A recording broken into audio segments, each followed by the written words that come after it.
University Institutions Innovation Council has to conduct at least a few calendar activities within November, as instructed by MIC.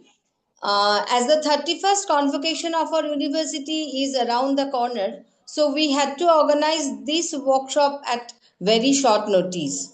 We pay our gratitude to the Hon'ble Vice-Chancellor for his support, and we also appreciate the contributions of all who, despite being busy convocation preparation, extended their help.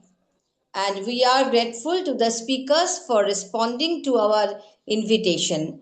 Today we have with us Mr. Debabrata Acharya and Dr. Ujjal Marjit as speakers, and the focal theme of the workshop is AI and I 4.0 tools for entrepreneurs and innovators. Our first speaker is Mr. Debabrata Acharya, co-founder of Anuprerna Artisan Alliance Private Limited, and he is also the alumnus of this university. He did his BTech in Computer Science and Engineering from Academy of Technology and MTech in the same discipline from University of Kalyani. Let me speak in his own words. As a co-founder, my focus is to position the company as tech-driven startup in the field of textile industry that position itself as one of the leading brands with the key target from farm to fashion. Anuprerna is trying to identify and organize his chaotic process of working with independent artisans at a larger global scale with the help of technology, while also keeping focus on increasing the overall social impact factor of this brand. Dr. Acharya played a role of chief architect of software in the company during the year 2023 and 24, and he gave the leadership of a team consisting 14 technological engineers and executed technological challenges at Anuprerna. Before we proceed to the main discussion, I am going to thank Dr. Debabrata Acharya to have with us today. Dr. Acharya, the stage is yours. Thank you so much, ma'am. But I'll just rectify you a bit. I do not have a doctorate yet, so I'm just Debabrata. And thank you so much, ma'am, for calling me, giving me this opportunity to speak over here. Being an alumni of Kalyani University and then getting the opportunity to speak to the people, it's a great deal for me. So I like to share my screen because I have prepared a small presentation. Do let me know if my screen is visible, then I'll just start. Is it visible? Yes, it is, Mr. Acharya. Yes. And my screen, the presentation is visible, right? Yeah, it is, and you're audible too. Okay, thank you so much. So good evening, everyone, and thank you for joining this session. So today I'll be talking about entrepreneurship under Industry 4.2 and AI. I'm the co-founder of Anuprerna Artisan Alliance. We are a small company based out of Bardhaman, and we have our operating grounds in Kolkata. So before I start with Industry 4.1 AI, I'll just give a small idea of what Anuprerna is and what we are trying to do, so that you get an idea of what I'm speaking of and where I'm speaking from. So Anuprerna works in the field of textile. We manufacture textile fabrics and garments, and we believe in the concept of farm to fashion, meaning that everything that we manufacture, except for the raw materials, we manufacture it ourselves, and we buy the raw materials. But from buying those raw materials to using those raw materials to finally preparing the final product, which is either a fabric or a finished product, is something that we do in-house. And one of the main USPs of Anuprerna is that we work with a lot of artisans, about 300 plus artisans all over Bengal, as well as in some other parts of India as well. And these are all independent artisans who have been working generationally on certain crafts. For example, I think you have heard about khadi or jamdani or ikat. So these crafts are, so we work with these artisans to manufacture these crafts, which they do using handlooms, and which they do indigenously from their own homes. They manufacture them, we take it from them, and we try to sell them, and we have sold them all over India and all over the world. USA, Canada, New Zealand, and Australia being some of our biggest clients, because they actually take a lot of fabrics from India and all the crafts. So these are authentic crafts that we develop and that we manufacture, and we are concentrated on the social impact factor of these artisans as well. Now, the way we want to incorporate, or we are incorporating technology into this field, is that we want to make this a tech driven company, where we use technology to organize this very chaotic field, or this very chaotic industry. And we are using technology to make lives of the artisans easier, as well as for quality checks, quality assurance, and provide the best products to our clients as well.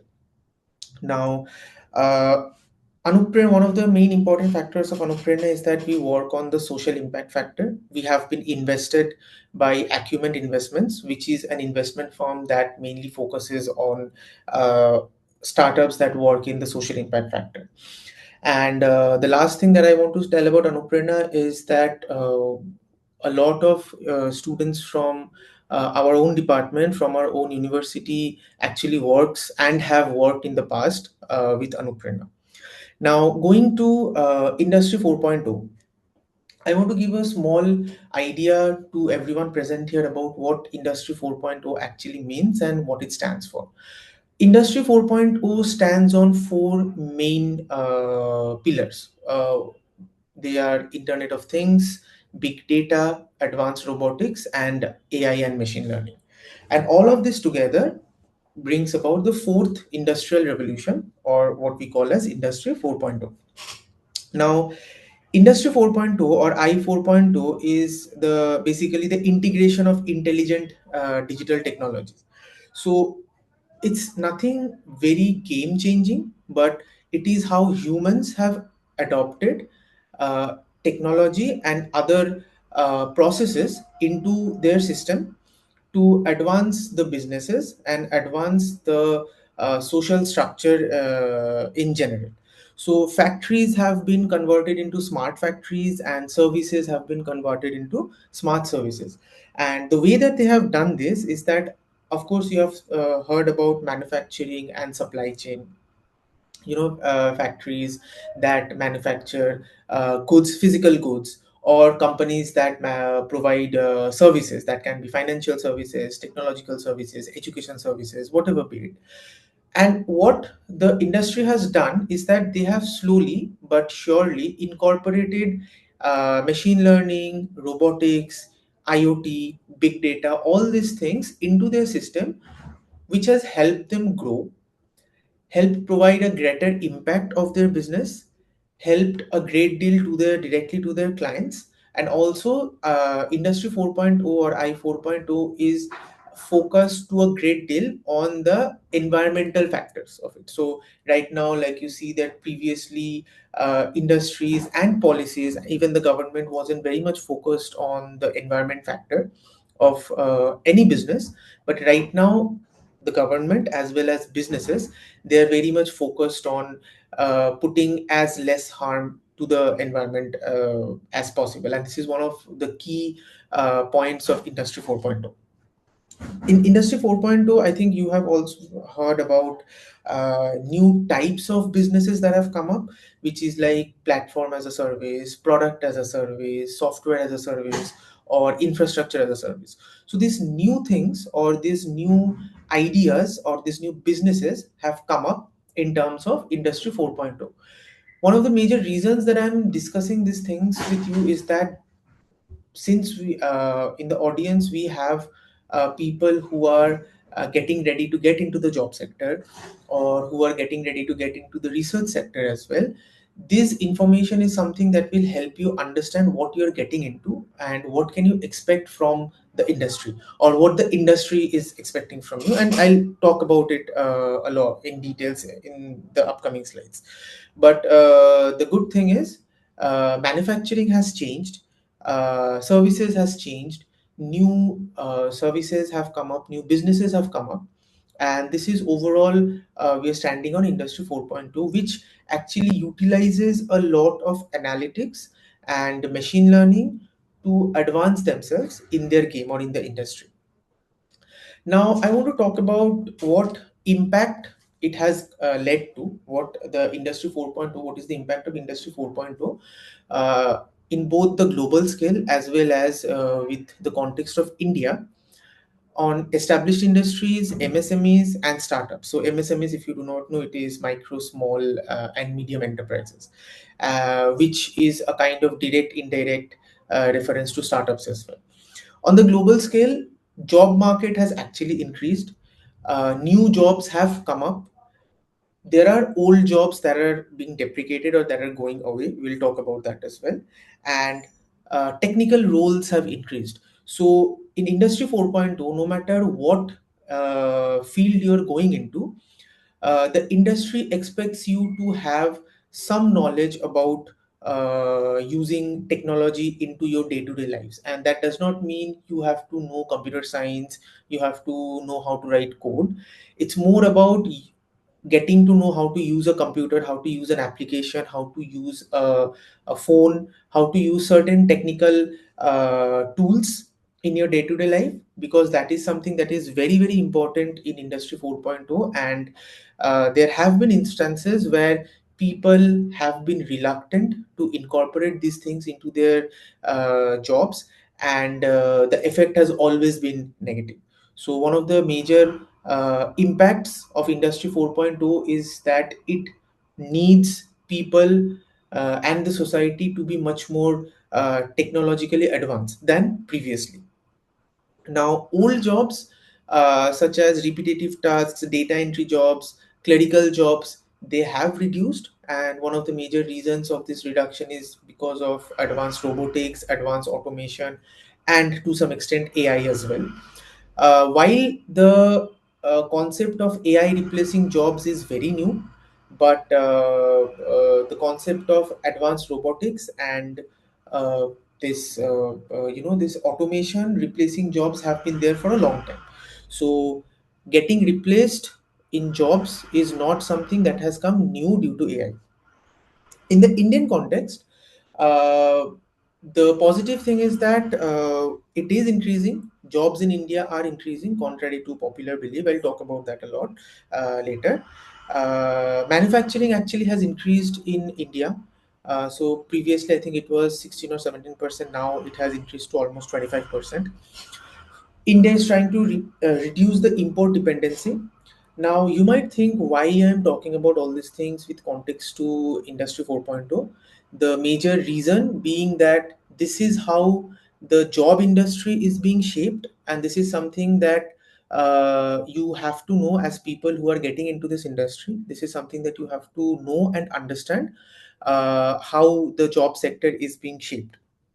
There are policies that the Indian government has actually launched, and a lot of industries, a lot of startups, including Anuprerna, we are taking advantage of these policies in India. So, Industry 4.0 is giving us a direct impact in our company as well, and in a lot of startups there. So, there's a lot of tax savings that we can do, there's a lot of easier imports that we can do actually. More technical hubs are coming up, so this is one of the reasons why jobs are increasing.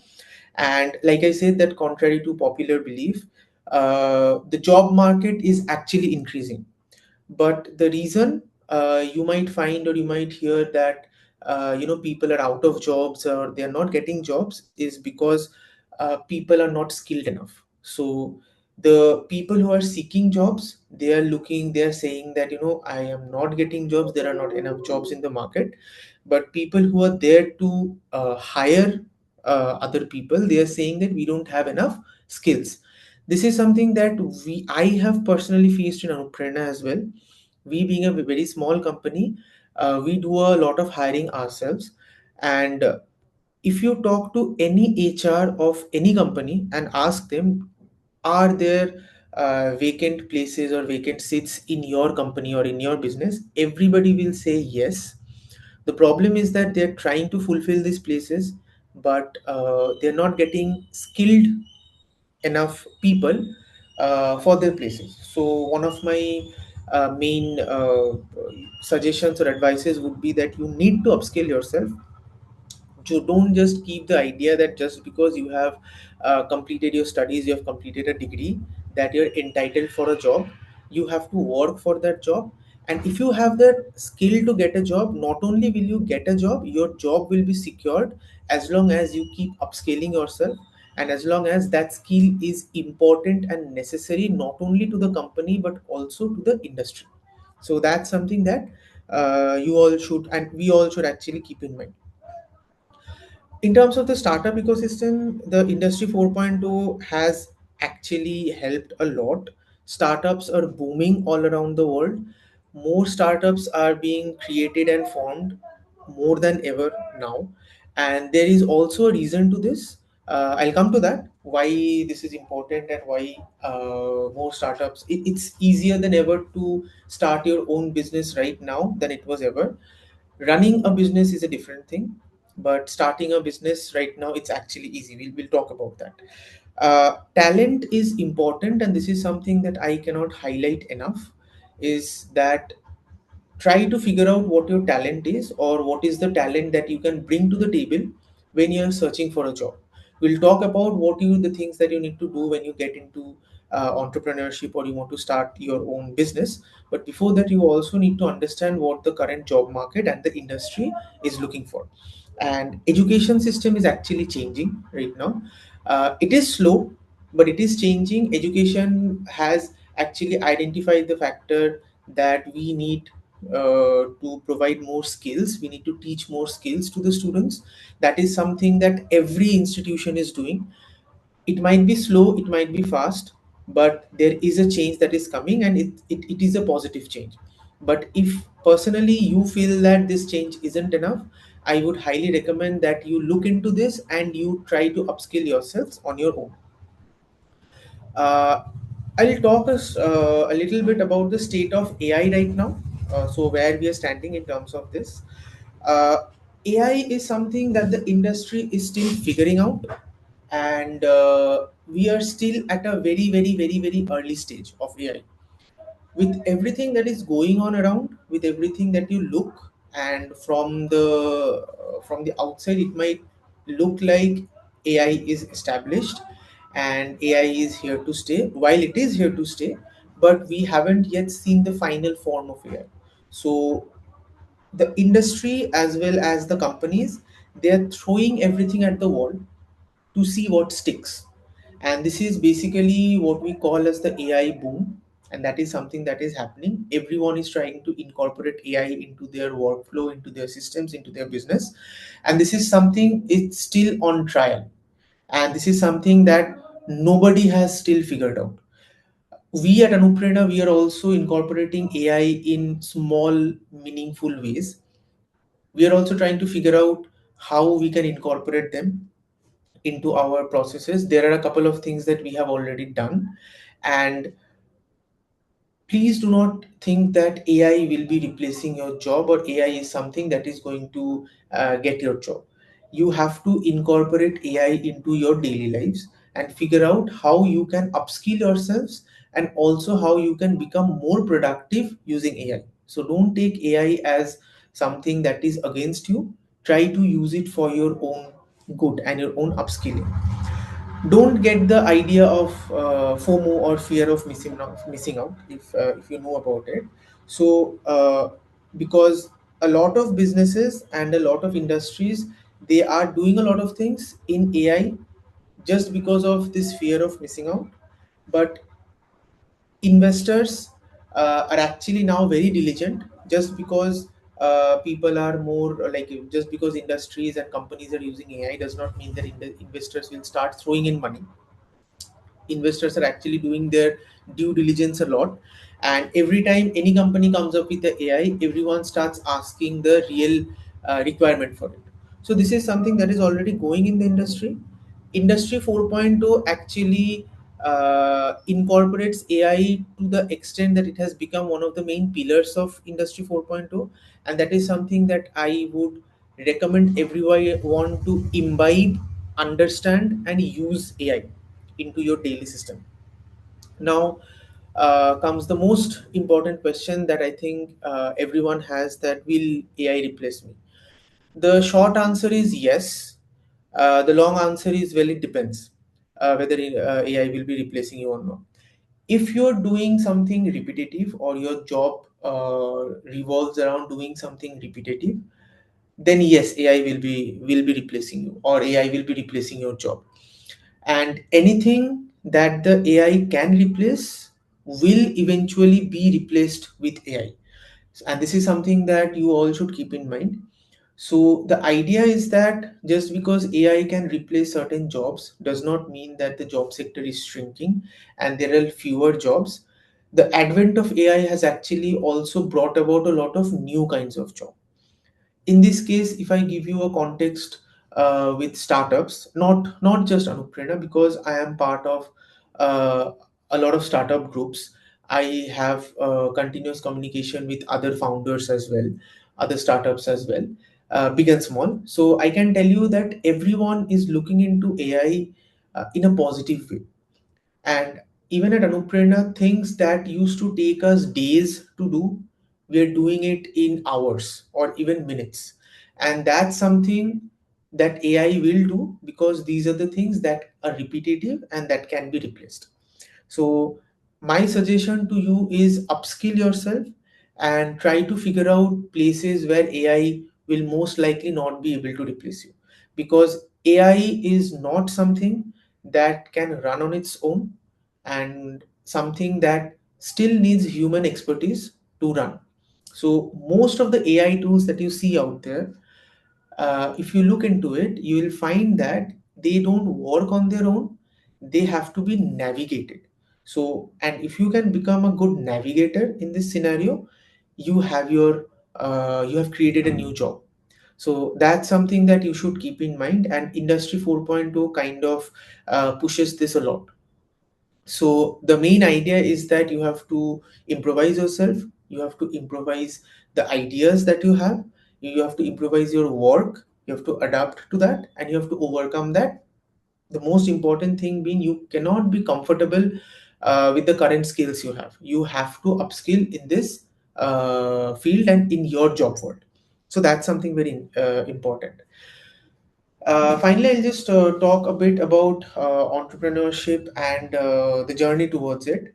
So I know that we have all heard about, a lot of entrepreneurs and a lot of founders saying that people should work 70 hours a week, and they're like, people have actually said that this is not right. While I agree to it, but also the other way around is that if you do not want to work 70 hours a week, you are free to open your own business, but there you'll be working 24/7. And this is something that you have to know if you're getting into entrepreneurship. Now is one of the best times to get into entrepreneurship. The journey is filled with failures, but you'll learn a lot, and it's a beautiful journey. The only idea is that you're not supposed to stop, you're not supposed to go down. And entrepreneurship is not for everyone, but what I would highly suggest to the audience over here is that this is something that you can also look into. This is an interesting field, this is an interesting career, an interesting life choice. It's very difficult. It's actually much more difficult than getting a job, but it also is very rewarding, and it's also very fun. One of the main things that I would like to see in this situation is that while you're getting into entrepreneurship, there's always a risk to reward ratio. The more risks you take, the more rewards you would be given. And that is the beauty of entrepreneurship. If you're thinking about it, try to identify a problem, don't create one. So many entrepreneurs or many business owners that I have, even I have personally seen fail, is that they try to create a problem and then sell the solution. That hardly ever works. It's better to identify an existing problem and try to figure out a solution for that. One of the early mistakes in this context that I've seen entrepreneurs do is that they fall in the love with the idea and not with the problem. So what happens is that even being an entrepreneur or being an aspiring entrepreneur, suppose you have actually identified a problem and you're working towards a solution, and you become so passionate about your solution, or you become so passionate about your business or about your idea, that you start easily falling in love with it. This is a very important thing. Falling in love with your idea and understanding your idea and really working towards it, believing towards it, is very important. That is something any entrepreneur would do. But also at the same time, you have to understand that I have seen a lot of entrepreneurs who have shifted that focus from the problem to the solution. And at some point of time, if you figure out that the solution might not work, you have to be open towards changing your solution. But it's very easy to say and it's very easy to understand, but in reality what I've seen, that people have fallen in love with the solution, and even if they, to some extent, they realize that this solution is probably not going to work for the problem, they're so much engaged and passionate about their solution, is that they try to work on that. And that is a recipe for failure, something that you should not be doing.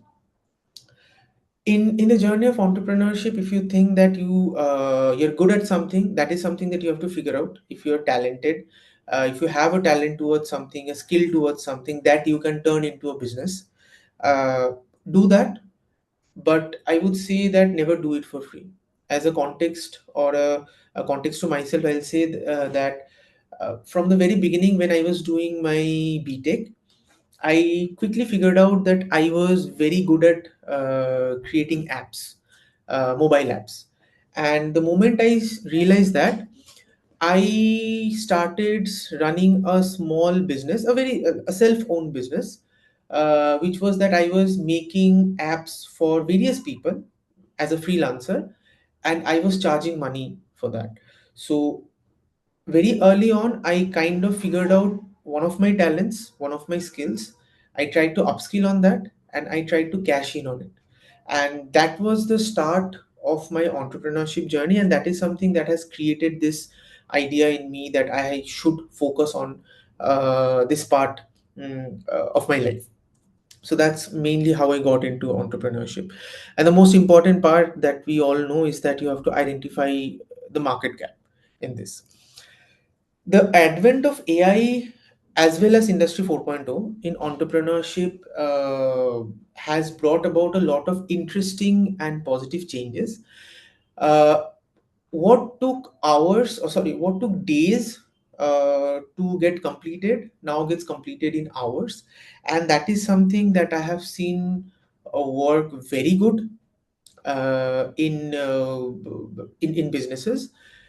AI is one of the blessings in disguise. If I talk about, like, talk from the position of a founder running a business, it is one of the basic blessings in disguise. But you have to understand that this is something you just cannot use just because you use AI. You have to first identify where you can really use it and then test the grounds over there.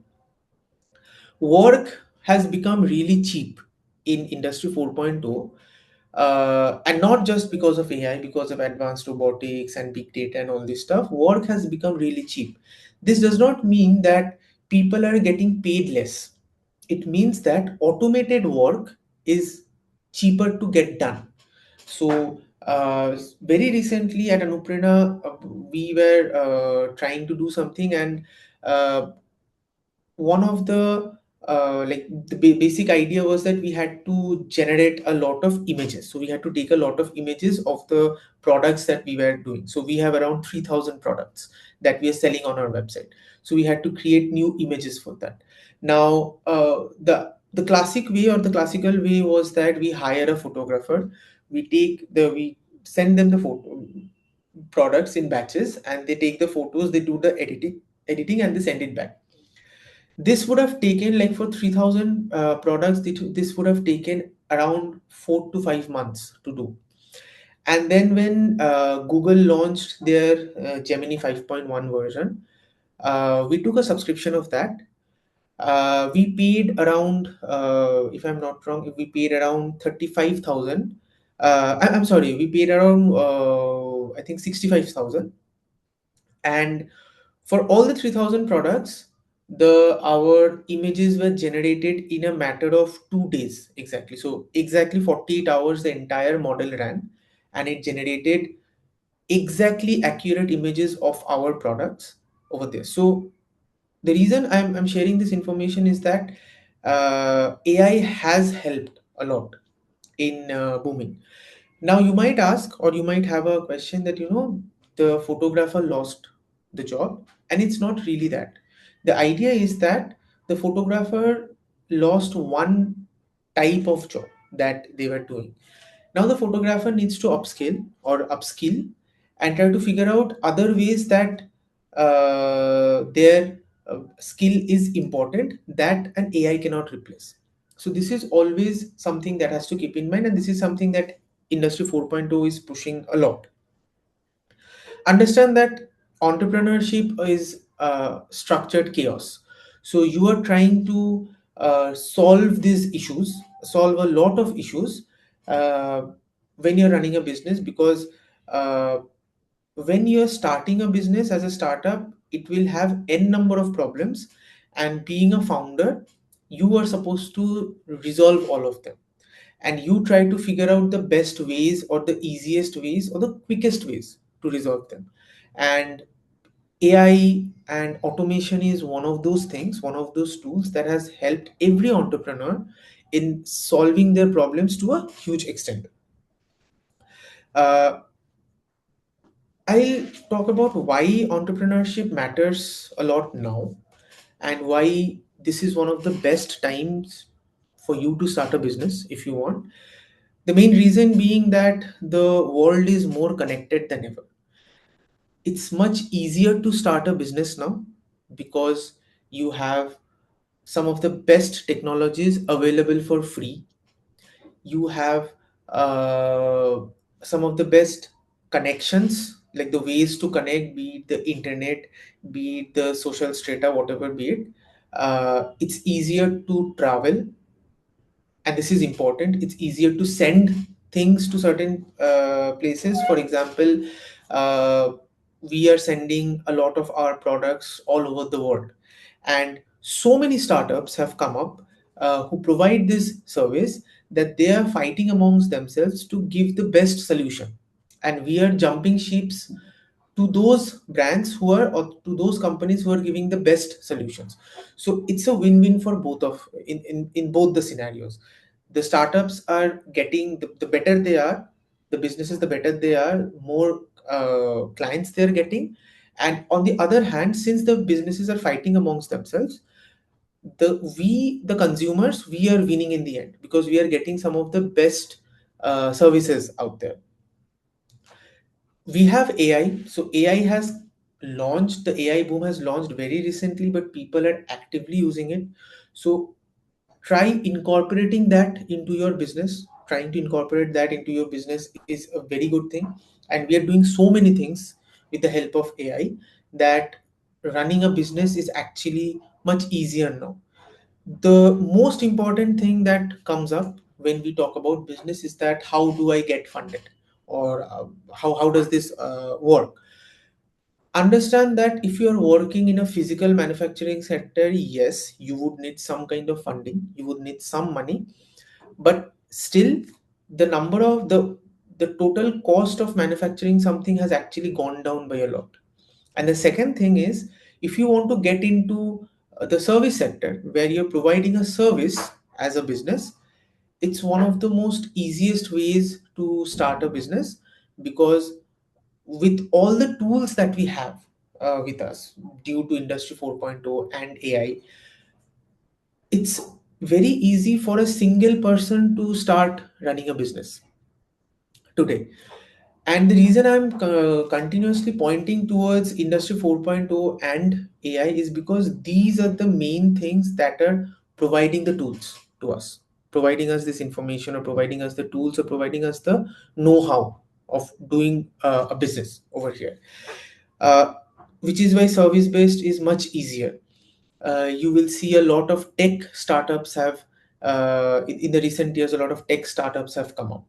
And one of the main reasons one of the tech startups has come up so easily is because it's very easy to start a tech startup over now. And also another way that existing businesses are scaling themselves is that if they had a classical business, they're starting to incorporate tech to scale up and grow as a business. So this is something that I would definitely say again and again, that entrepreneurship right now is the easiest with respect to what we had earlier. So this is something that you have to keep in mind. But in the end, what I would definitely say is that this is what it is to run a business or to run a startup mainly. And this is probably how I look like the entire day when I'm trying to run a business with my partner. And basically, this is not something that I want to scare you guys off, but this is something that I want to inform you that be prepared for this.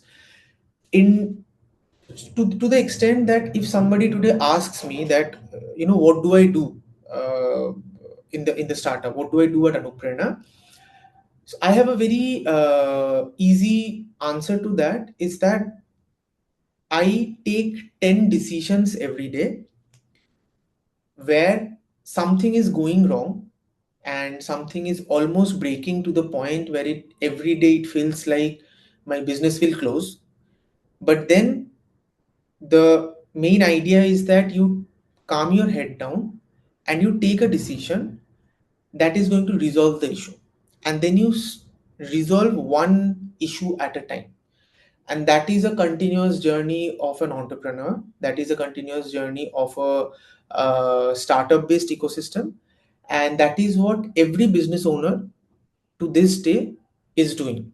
And this is not a journey that will ever stop.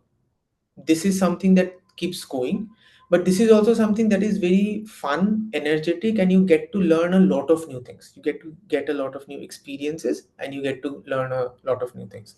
So I'll end my presentation with this, and I'll keep the last 15 minutes to ask the people here, the audience here. If you do have any questions for me, I'm here happy to answer them.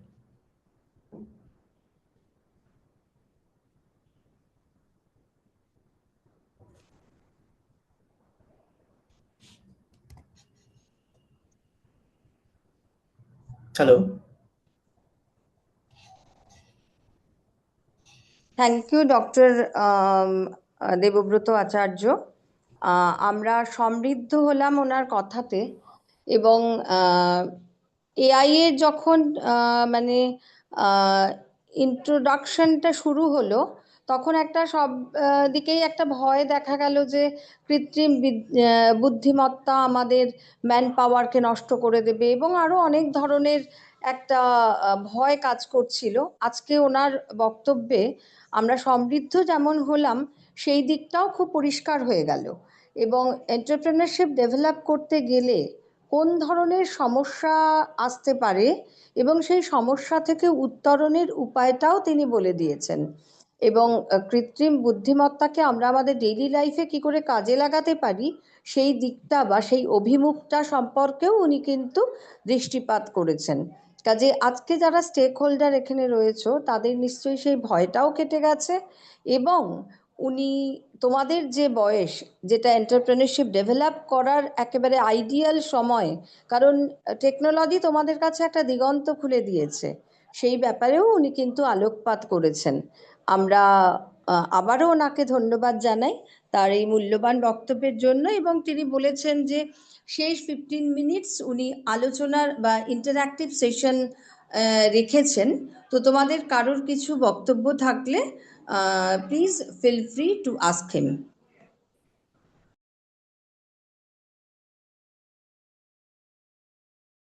Okay, I do have a question, and I'm taking over Debolina, madam. Um, Mr. Acharya, Yes. what a wonderful lecture it was. আমার মানে অসাধারণ লাগছিল শুনতে। আর মানে from the point of view of having an IIC which is being developed in its very juvenile stage in the university, it's very difficult to, convince our students and scholars that this is indeed a path that they can, take up. So যেটা দেবলীনা ম্যাডামও বললেন যে একটা ভয় ভীতি আমাদের অনেক বিষয়তেই রয়েছে, AI নিয়ে তো ছিলই, আছেও, আহ, আগামীতেও থাকবে হয়তো। I'm very interested in knowing one thing, Mr. Acharya. You were talking about that photographer who has, kind of missed out his work when you could do your things using Gemini. Uh, could you tell me? You were telling that the photographer needs to upscale himself. What are Right. the options that you would, put forth for a photographer who doesn't have any other skill, maybe, to upscale to a level where his job remains secure in his own way? Could you please tell us? Of course, and thank you for the question. So, in this context, I'll give you a very good understanding of what can happen or what should have happened. So, when I gave, like, when I was speaking about that example, it felt very easy that to understand that okay, somebody actually lost revenue or lost job because of AI. But let's look at it in a different way, that what the photographer could have done to so that they wouldn't have, because it was a team of photographers, they wouldn't have lost that revenue or lost that project. So when we went to the photographers with this project, this is something that we want to get done. We have around 3,000 products. We want to get them photographed, and you will be editing them. You'll be sending it back so that we can upload it on our website for people to see. The photographers, that team, they did not upscale themselves, and they were looking into the traditional way, that okay, the way to do that is I'll take the products, I'll click the photos, I'll edit them manually, and I'll then send it to them, which is why they quoted us for, I think, 5 months, if I'm not wrong. They quoted us that 3,000 images will be done in chunks, and it will take us 5 months. Working with the photographer wasn't the problem, but the moment they said that it will take them 5 months to complete that work, that was a problem for us, because being a startup and being in this field, we did not have that time to provide 5 months, which is why we went to AI. But imagine if the photographers had said that don't worry about it, give us the products, we will use AI. We will definitely take photos, but we will also use AI to some extent, and we will, expedite the process, so that instead of 5 months, it would probably take us 1 week to give you those products. Now, that is something that they could have done. Now this is, and we would have been very happy to work with that way. Now there comes the question again, that okay, Gemini was able to do it in 2 days, then again, why should we do it in 1 week? Understand that Gemini is just an AI model that is generating something in 2 weeks, but if the photographer was working on it, maybe they would have generated better AI, models or better images. And not only generated, let's say they could have taken photos of the products, they could have used AI to enhance those products. So instead of editing manually, they could have used AI to enhance those products. And because a human photographer will have more idea of which photo looks better than an AI model, the final product that we would have received would have been much better than what we have already received from Gemini. So had they incorporated AI in a positive fashion into their own workflow, they would have not only would have they gotten our project, but they could have charged us the same money for and completed the work in 1 week instead of 5 months. And in those 5 months, they could have taken more projects and they could have earned a lot. So that's how, as a industrialist or as a businessman, that's how you have to think about your present skills in this industry, and that is what will help you level up. Yeah, I get your point. Absolutely. That was a wonderful answer to the question. I'm wondering why I didn't think about this answer. That was really good. Yeah, surely so. It's very important, and there is something that you also said during your, talk. That is, it's very important what you can bring to the table. So that Right. is very important. You use this word. I'm taking it as a takeaway from your talk today, that the new entrepreneurs, the innovators who are aspiring in our university, who are listening to this talk today, should kind of ponder upon. It's very true that nobody, everybody will not become an entrepreneur, but the ones who aspire to be one need to think about it very, very carefully, that what is it that they can bring to the table. So that's a very important takeaway, and what a wonderful lecture it was. uh, Devolina madam has already, kind of given you the answer. I mean, the amount of appreciation. I also add on to that appreciation, that thank you so much, Mr. Acharya, for sharing all that you did today. You could stay with us, Mr. Acharya, because we'll have our next lecture now. Madam, can I proceed with the next lecture? Okay. Mr. Acharya, do stay with us, because Dr. Marjit will be speaking on the Definitely, next definitely. topic. Yeah. So we have as our next speaker Dr. Ujjal Marjit, who is the head of the Center for Information and Resource Management, CRM, at the University of Kalyani. He has been serving in the university system since 2001. He's our colleague, and he has been contributing to academic development, ICT infrastructure, and digital transformation initiatives. He holds a bachelor degree from Vishwabharati, MCA from Jadavpur University, bachelor and masters in library science from the Madurai Kamaraj University, and a PhD in computer science and engineering from the University of Kalyani. Dr. Marjit has served as a visiting researcher at the Norwegian University of Science and Technology, and is a former member of the Association for Computing Machinery, USA. He has participated in academic programs and international events in Germany, the UK, Finland, Norway, Netherlands, Czech Republic, Bangladesh, and UAE. He has published more than 80 research papers in reputed journals and conferences, and has co-authored several book chapters. His research interests include artificial intelligence and academic research, which is today's topic, of course, AI tools for literature review and citation management, AI-powered data analysis, academic writing, summarization, and AI-driven innovations in teaching and learning. He also holds several national responsibilities, including Nodal Officer for NIRF, National Academic Depository, NMEICT project, Vidwan Expert Database, AISHI, Banglar Uchcho Shiksha Portal, Swayam, and CMRO portal mapping. He has also served as technical coordinator for the UGC Infonet project. As a course coordinator, he has successfully conducted numerous FDPs, workshops, and training programs, particularly focused on academic research and the application of AI in academic research. Dr. Marjit has delivered invited lectures in a wide range of academic programs, including NEP orientation programs, refresher courses, FIPs, faculty development programs, workshops, seminars, and orientation programs at premier institutions across India. We are now waiting for Dr. Marjit to take on the stage and proceed with his lecture. It's all yours, Dr. Marjit.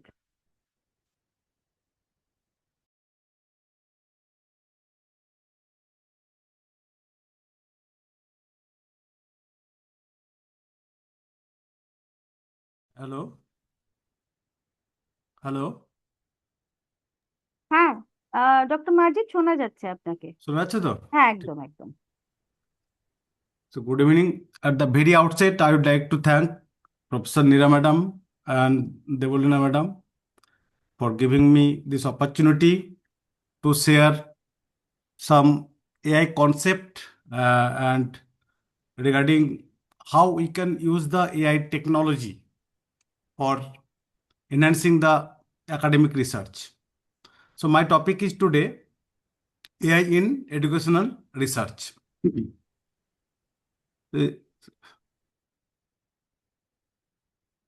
Okay. So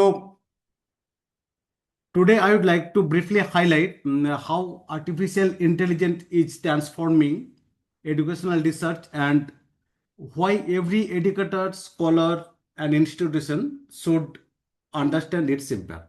So as you know, AI is no longer a futuristic concept. It is now a practical research partner that enhances how we ask questions, gather data, analyze evidence, and design meaningful. So there are a lot of things today. Actually, I would like to mention at the very outset that no technological knowledge of artificial intelligence is required for this session. Okay, without any programming knowledge, anyone can, from any background, arts, humanities, social science, they can now create even the AI applications also. So today the main objective is how I can use the artificial intelligence to expedite your literature review, to boost your academic writing, how we can summarize the content, how we can check the content that is plagiarized content or AI detector. So before we get started, you should be familiar with some terminologies like artificial intelligence, generative AI, large language model, retrieval augmented generations, copilot, and hallucinations. And then I will start demonstrating how to use that AI tools to expedite your research and to make your research more productive. That is the main objective of these sessions. So as due to lack of time, this session will be more informative rather than the descriptive part, because I will tell you what type of tools we can use for literature review, systematic review, meta-analysis, scoping review, how to identify the research gap, and how we can analyze the data using the AI, like qualitative data, quantitative data. And not only that, you can also humanize your content that is generated by the generative AI tool. So whatever hype today about the AI, because of the generative AI. Okay, so what is artificial intelligence? Because before we get started, you need to know some terminologies. That is the artificial intelligence. So first of all, what is artificial intelligence? And I would like to also mention that I am not going to discuss it in course, because non-technical people can access this tool nowadays. Okay, so I am not going to discuss what is supervised learning, what is unsupervised learning, what is deep learning, what is attention, transformers. So blah blah. There are a lot of technical things that are very much related to the artificial intelligence and generative AI. So artificial intelligence basically is the ability of my computers to perform tasks that normally require human intelligence, as already mentioned Debabrata over here today. So I am not going to discuss it in detail. Okay. But as you are going to use the AI tools to make your research more productive, to accelerate your literature review, to boost your academic writing, and other parts of the in your research life cycles. So that is why today I am here for the purpose. So artificial intelligence is nothing but a machine or computer system to perform tasks that normally require human intelligence, such as learning, reasoning, problem solving, and decision making. So it means they can analyze data, they can make decision, and even generate content based on the patterns they have learned. So that is the artificial intelligence. And artificial intelligence, if I give you an example, that is the ChatGPT. Most of the people at present are using the ChatGPT, and ChatGPT suggests research ideas you can generate, or you can brainstorm how to identify the research gap. So Google Maps finding the fastest route automatically. So YouTube recommending videos based on your interests. That is the example of artificial intelligence. But here today, I am going to tell you how we can create the knowledge base. Suppose you have a 20 research papers. So as a researcher or faculty members, it's a very difficult task to read the entire 20 papers within 7 days. Okay. So how we can alleviate that issues? Definitely I will share with you today. Okay. Because if you want to extract the content from the papers, research papers, then you have to use some AI tools. But there is a difference between extraction and the generation. Extraction means it will extract the particular part from a document, but generation means it will generate the novel new content for you against your prompt. So definitely I will tell what is prompt engineering, what is generative AI. So that is the artificial intelligence. Now I am going to share with you the second terminologies, that is the generative AI. So what is generative AI? So generative AI is nothing but a powerful, versatile branch of artificial intelligence. And nowadays it has become widely accessible to the public in recent years, as you know. Means against your prompt, the generative AI will create a new content for you. Okay. And based on the data it has been trained on.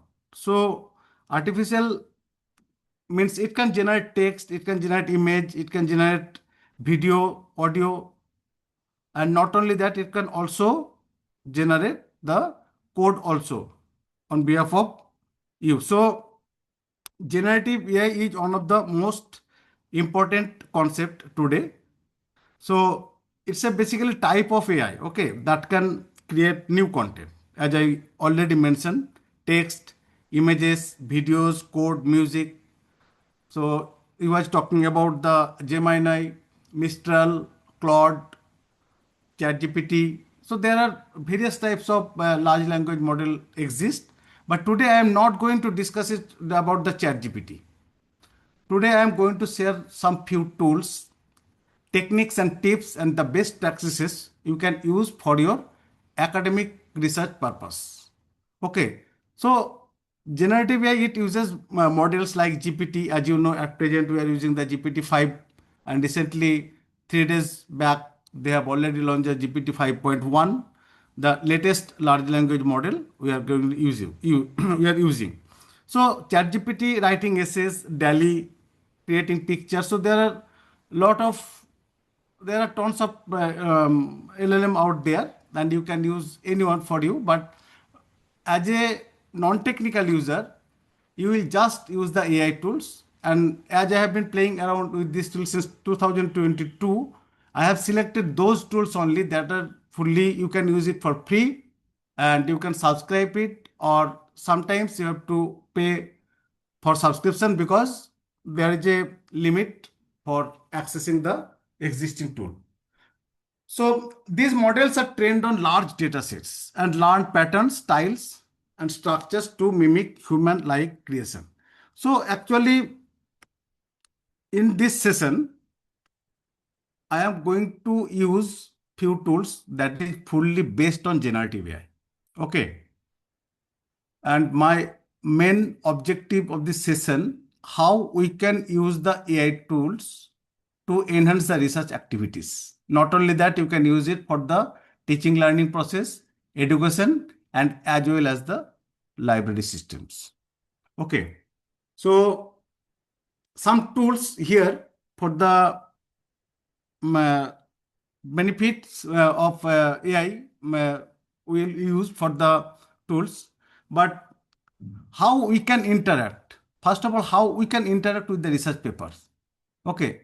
As I already mentioned, suppose you have a 20 papers, you just upload 20 papers and then it will create a knowledge base for you. Then you can start asking questions, whatever you have about that 20 papers, so that you can get the actionable insights from that 20 papers for your literature review purpose or academic writing purpose.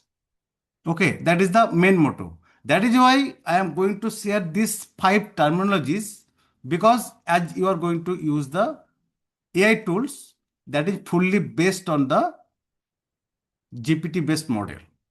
Okay, so number one, AI, I have already discussed it. Now generative AI, and now the potential benefits of generative AI in educational research. Okay, so you can use the generative AI and it may accelerate research productivity and thus benefit scientific advances in multiple fields. Okay, as per AI Jaharani in his paper 2024, he claims the matter, and it helps you to reduce the stress and improve time management for academic purpose. So there are a lot of benefits. I am not going to share it with detail because due to lack of times. But when you use the tool, some few tools, but you have to convince them, why should I use the AI tools for academic purpose? That is the main thing. Why we use AI tools? As there is a traditional tools, there are tons of tools out there for data analysis, for statistical data analysis, for making the picture. So a lot of things are involved. So why should I use the AI tools? So at the very outset, I am going to use the terminology that is the Google Scholar. At present, we are use the Google. That is the traditional search engine. If you type in for a keyword, or you type in the application of AI in education, once you type in and hit the button, it will give you near about 2 crore results. So as a faculty members, it's a very difficult task to select the particular paper that are very much reliable, relevant to your content. Okay. And suppose there is a content that is very much relevant and reliable to your topics, and that is appeared in page number 200. So nobody will search page number 200. That means you are missing that papers that are very much relevant to your content. So in order to alleviate these issues, I will use the AI tools, right? And as you know, the Google Scholar doesn't have its own database. You just give the keyword for searching purpose. It will give you the results. That is fully academic results you will get in lieu of Google search engines results. Okay, you will get here only academic field, but the first 5 or 10 papers that are very much reliable and relevant to your content, but once you scroll down and go to the below, then you will see that papers are not very much related to your content. That is the main issue. That is why I will use the AI tools, because AI tools, you can give the query for search purpose, you can give the keywords. Not only that, you can give the digital object identifier and even BibTeX file you can upload, so that you can get the reliable papers against your literature review topics. That is the main thing I am going to use the AI tool. Again, I am giving an example. Suppose I am going to open the Google Scholar.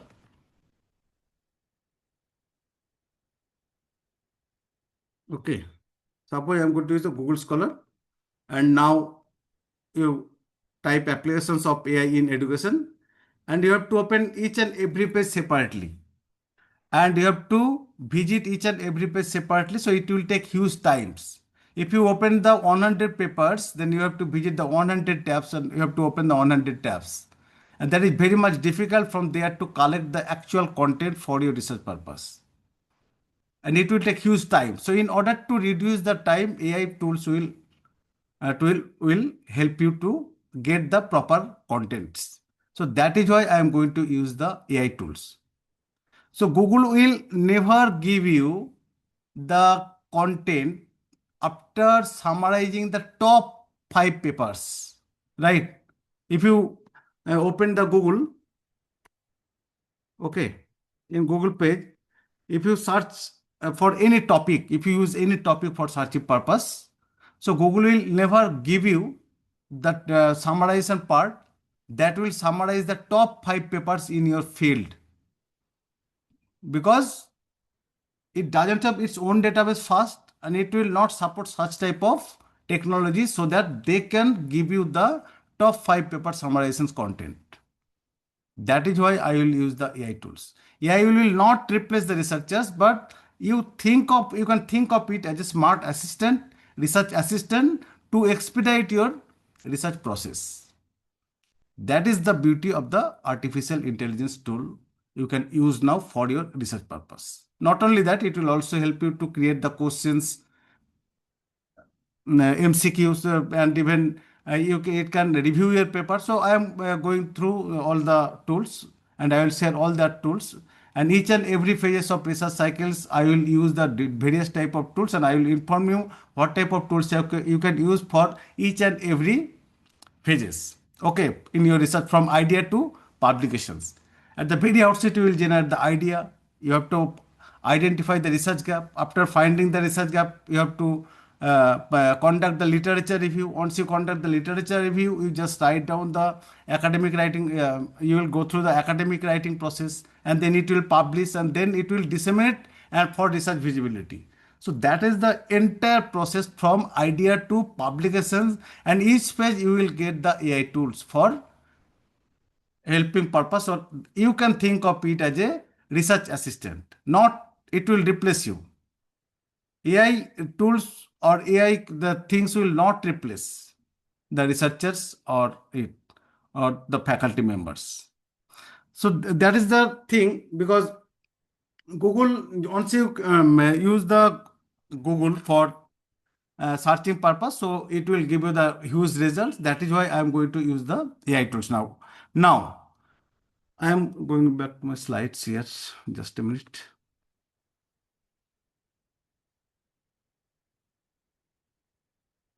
So I just I just use two terminologies, because you should be familiar with these two terminologies like AI and generative AI. And now I am going to share with you the large language model. That is the basic and important things for the artificial intelligence with generative AI. So LLMs are basically advanced AI models trained on vast text data to understand and generate human-like language. So they can process prompts to produce summaries, translations, and content generation, because once at present you are using the ChatGPT and you are giving the prompt, English like a natural language, and once you give the prompt, against that prompt, it will give you the content, and it will surface the content in front of you after getting the information from the large language model. So it's the example of large language model: ChatGPT, Google Gemini, Claude, Mistral, and Llama. So there are a lot of LLMs there, but used in research assistant, in literature search, summarization, drafting, scholarly content. Suppose at present, why it is large? Because in order to train the model, it takes huge electricity, it takes huge human interaction. That is why it is called the large language model, and it requires many more months for a training purpose. So that is why it is called the large language models. If you want to create a chatbot for your department, then you have to train all the data, whatever you have about your department, in order to get the chatbot. Okay, so chatbot will give you the result that is based on the large language model.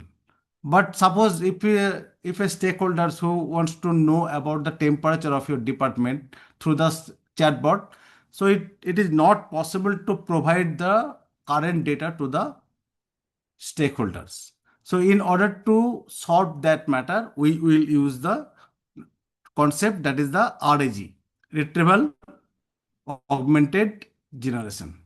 So what is RAG? Suppose you have created a chat, you have developed a chatbot, and with the chatbot you have included the RAG, and RAG concept will collect the current content from the weather department.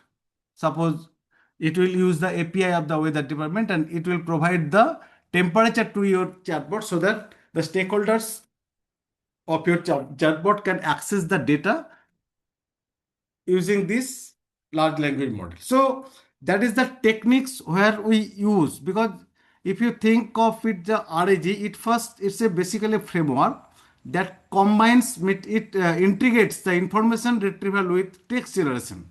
So first retrieves the relevant data from documents or database, and then generating a response using that data. So that is the retrieval augmented generations.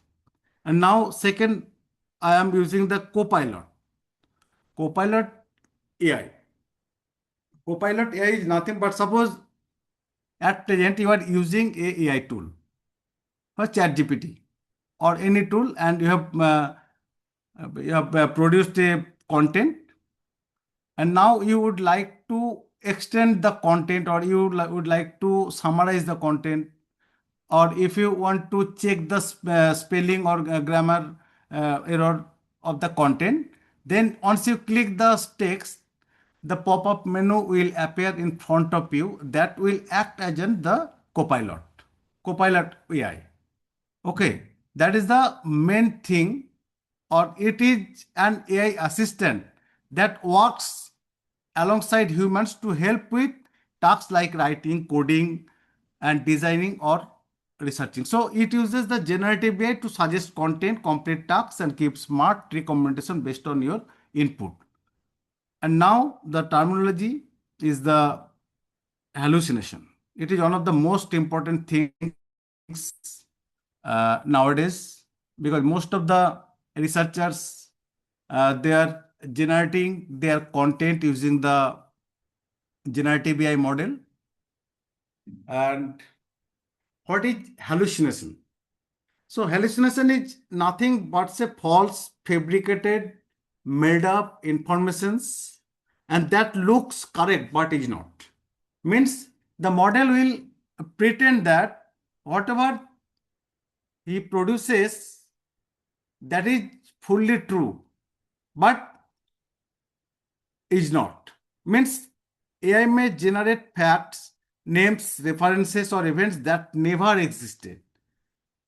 And most of the researcher I have seen, they have generated the literature review comprehensive report using the ChatGPT.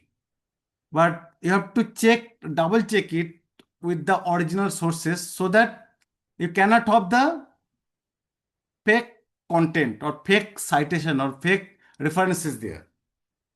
So that is the hallucinations.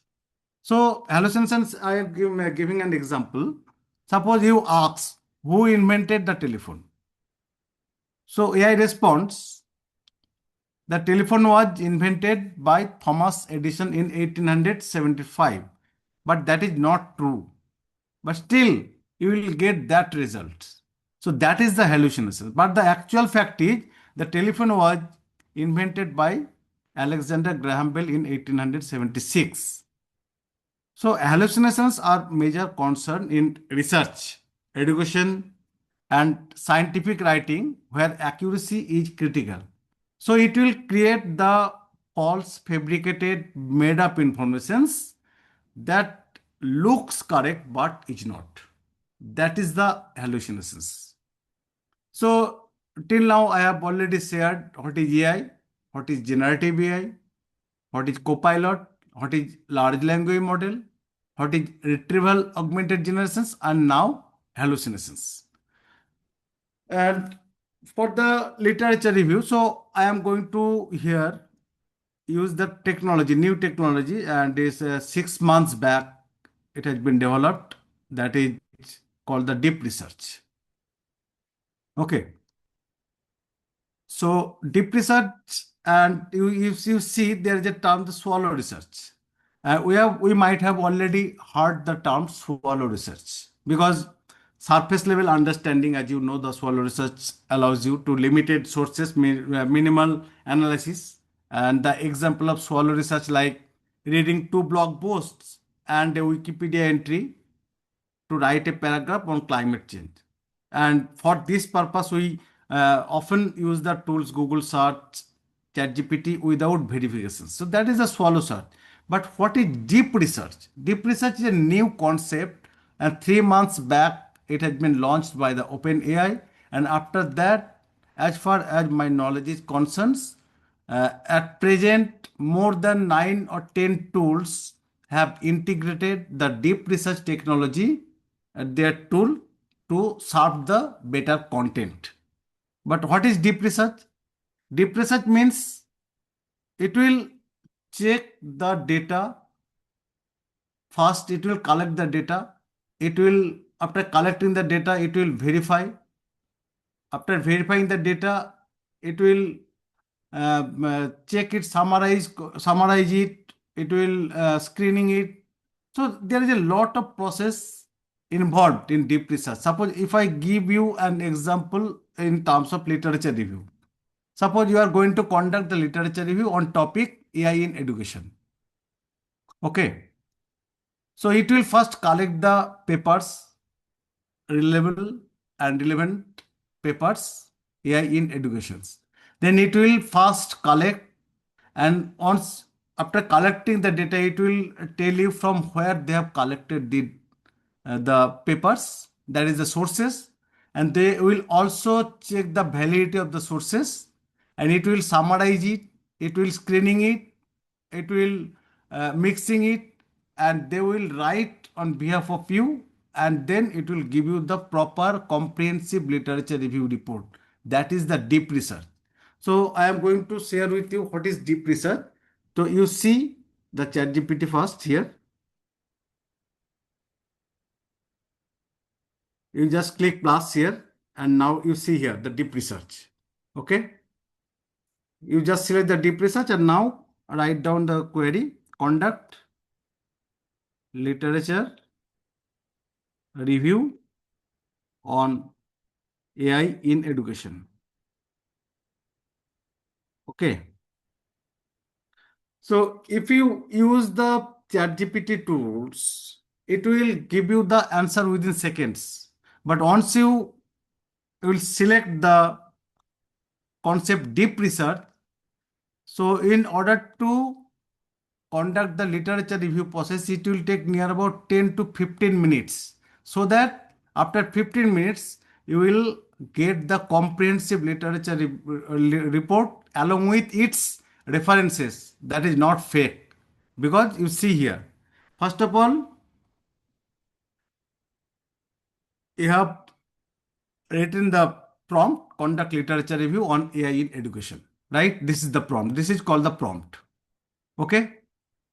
And hit the button. So once you hit the button, the you will be given 5 options.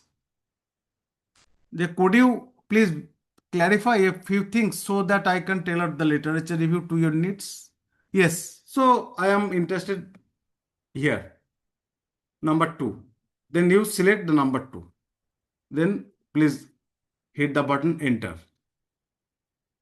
So great. Now see. Starting research means it will now start search the sources for collecting the related papers to your topic AI in education. So it will take 15 minutes to conduct the literature review, and at the end of the session, you will get the report. Okay. So that is the thing. And AI tool will help you to conduct the literature review within minutes. And now I am going to share with you another deep research tool, another tool that supports deep research here. You see here the concept deep research. First, it will extensive data collection, means involves gathering information from multiple credible sources, including academic papers, case studies, expert interviews. Not only that, it will also add the grey literature. Okay. But in general, Google will never give you the grey literature. Because you think, first of all, as a traditional search engine, you are using Google. And beyond Google, if you want to use the academic search engine, the name of the academic search engine is BASE. That is the BAC, BASE. It's a fully academic search engine, and it will give you the academic content only. Okay, but it is not AI powered. And another field, that is the name of the search engine, that is core. core.ac.uk. It is also the world's largest collection of open access research papers. And you can search 431 million papers from around the world. So these two search engines are basically academic search engine. Means you can search any academic content using this tool, because this tool is developed for providing the academic search engine. But this is not a AI powered. AI powered search engine is the Semantic Scholar. Okay. Semantic Scholar is the AI powered search engine. Semantic Scholar, Consensus, SciSpace, AI for this. So there are tons of tools out there for search engine purpose, for literature search and literature review. So now I am going to again here the ChatGPT. You see, they have already selected 7 sources for conducting the literature review. And you will see what type of literature they are collecting for your literature review purpose. That is the things. And now I am going to share with you some tools for deep research. Okay. So ChatGPT supports deep research, and besides, you can also use the Stanford University Storm. Okay, Storm. It is developed by the Stanford University, and it is fully, you can use it for free tool. And now see, from here you can use the data storm for conducting the literature review. You see the deep research with data. Once you select the deep research with data here, you can conduct the literature review using the deep research. Okay, so there are tools for conducting the literature review using the deep research. That is the AI to Scholar QA. It's a free tool, so I am not going to demonstrate it because due to lack of time, there is a lot of things out there I will discuss. And Elicit and Gemini Deep Research, OpenAI Deep Research. So I have demonstrated the Stanford University Storm and OpenAI Deep Research. And you can also use the tool Future House. It's a free tool for conducting the literature review. Means you just give the query, not a keywords. And based on your query, it will give you the comprehensive literature review report. So the other tool, the literature. Okay. The name of the tool is the literature. You just click on generate analysis part.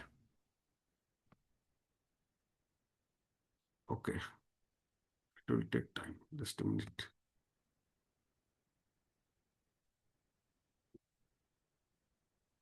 From here, it's a tool name, the literature. Okay.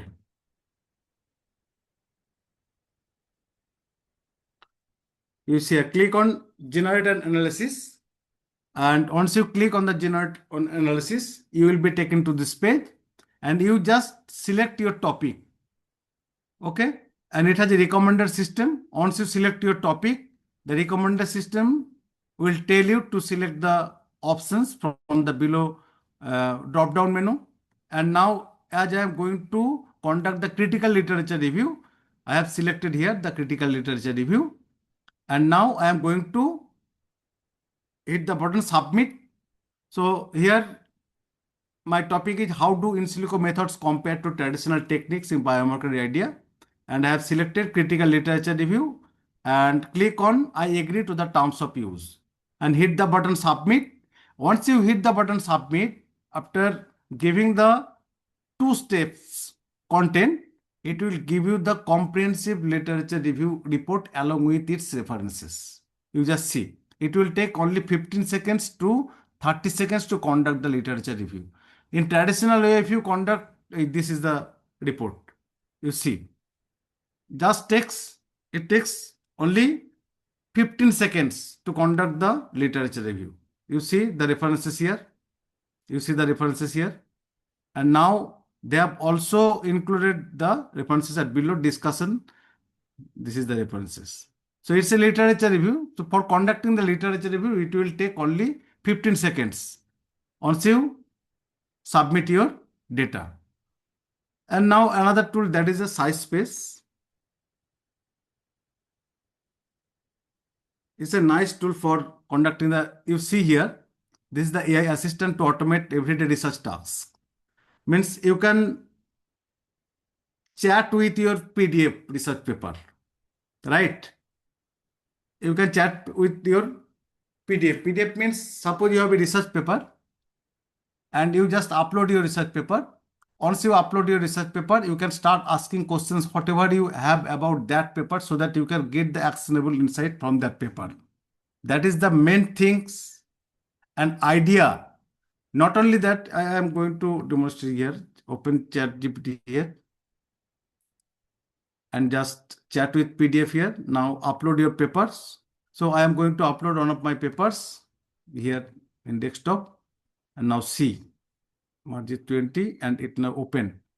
Once you upload the data, you will see the interface and you will be taken to this page and you see in the left hand side, my paper is appeared here and right hand side, you can ask any questions from this paper.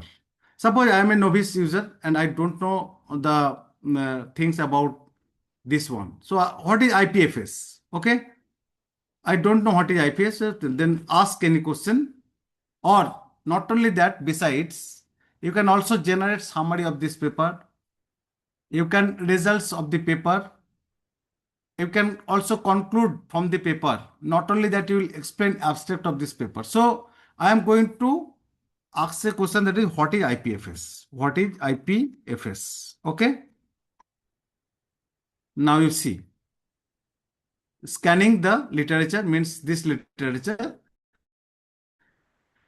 And based on this literature, it will give you the answer. Means once you see, here is the result.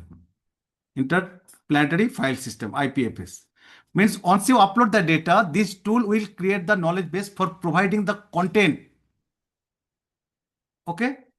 So this is my paper. Not only that, you can also start asking questions about the paper. Okay.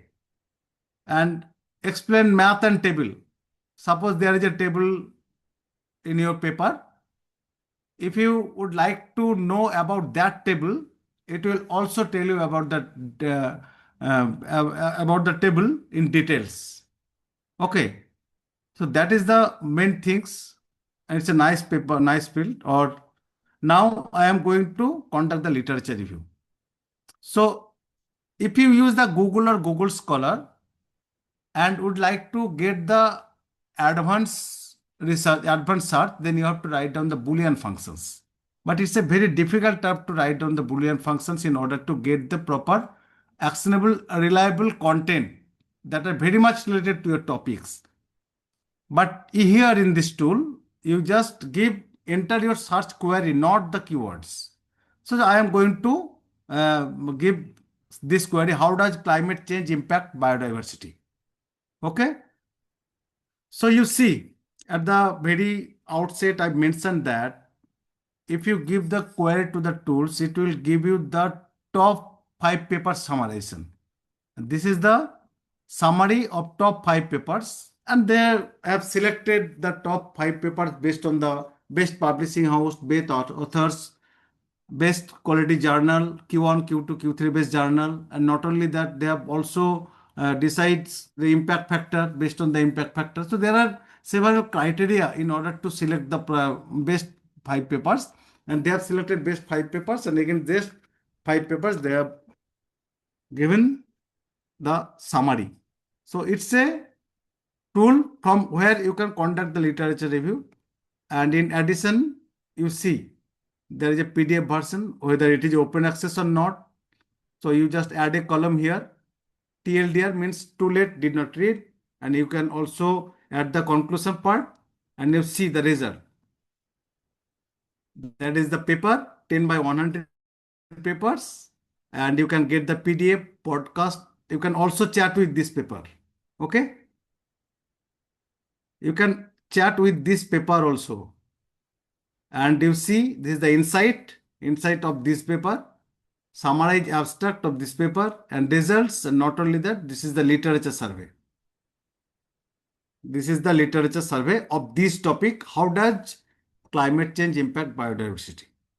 And if you want to know more, then you can add the column like methods used, limitation, contribution. What are the contributions?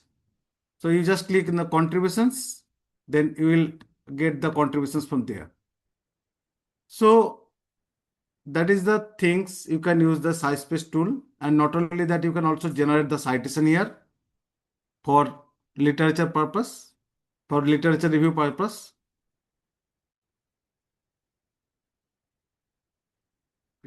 Just a minute. Okay. You see, there are various type of citation style like APA, MLA, Plausions, IEEE, Springer, Nature. So there are a lot of things to include, but in my case, I am going to select the APA style, and now you just give the name, journal article, journal name, contribution authors. Then you will get this type of main citations and in-text citations. It will give you two types of citation, that is the main citations and in-text citation here. Okay, so that is the citation generator.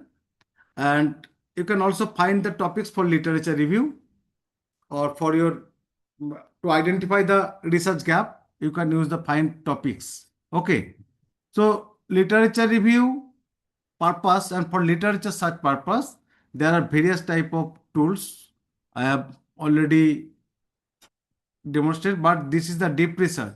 So I am going to tell you what I have discussed till now.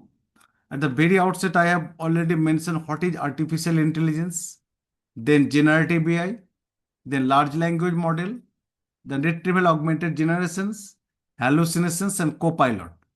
Then I have discussed the deep research. What is deep research and how we can conduct the literature review in seconds or in minutes without taking 2 months or 3 months based on AI tools. So deep research technology will give you the comprehensive literature review within 10 minutes, and there will no fake citations. That is the main things. So deep research technology have been included, and as you know, this technology has been launched since 5 or 6 months back, and now 5 or 10 tools have integrated the concept for conducting the literature review.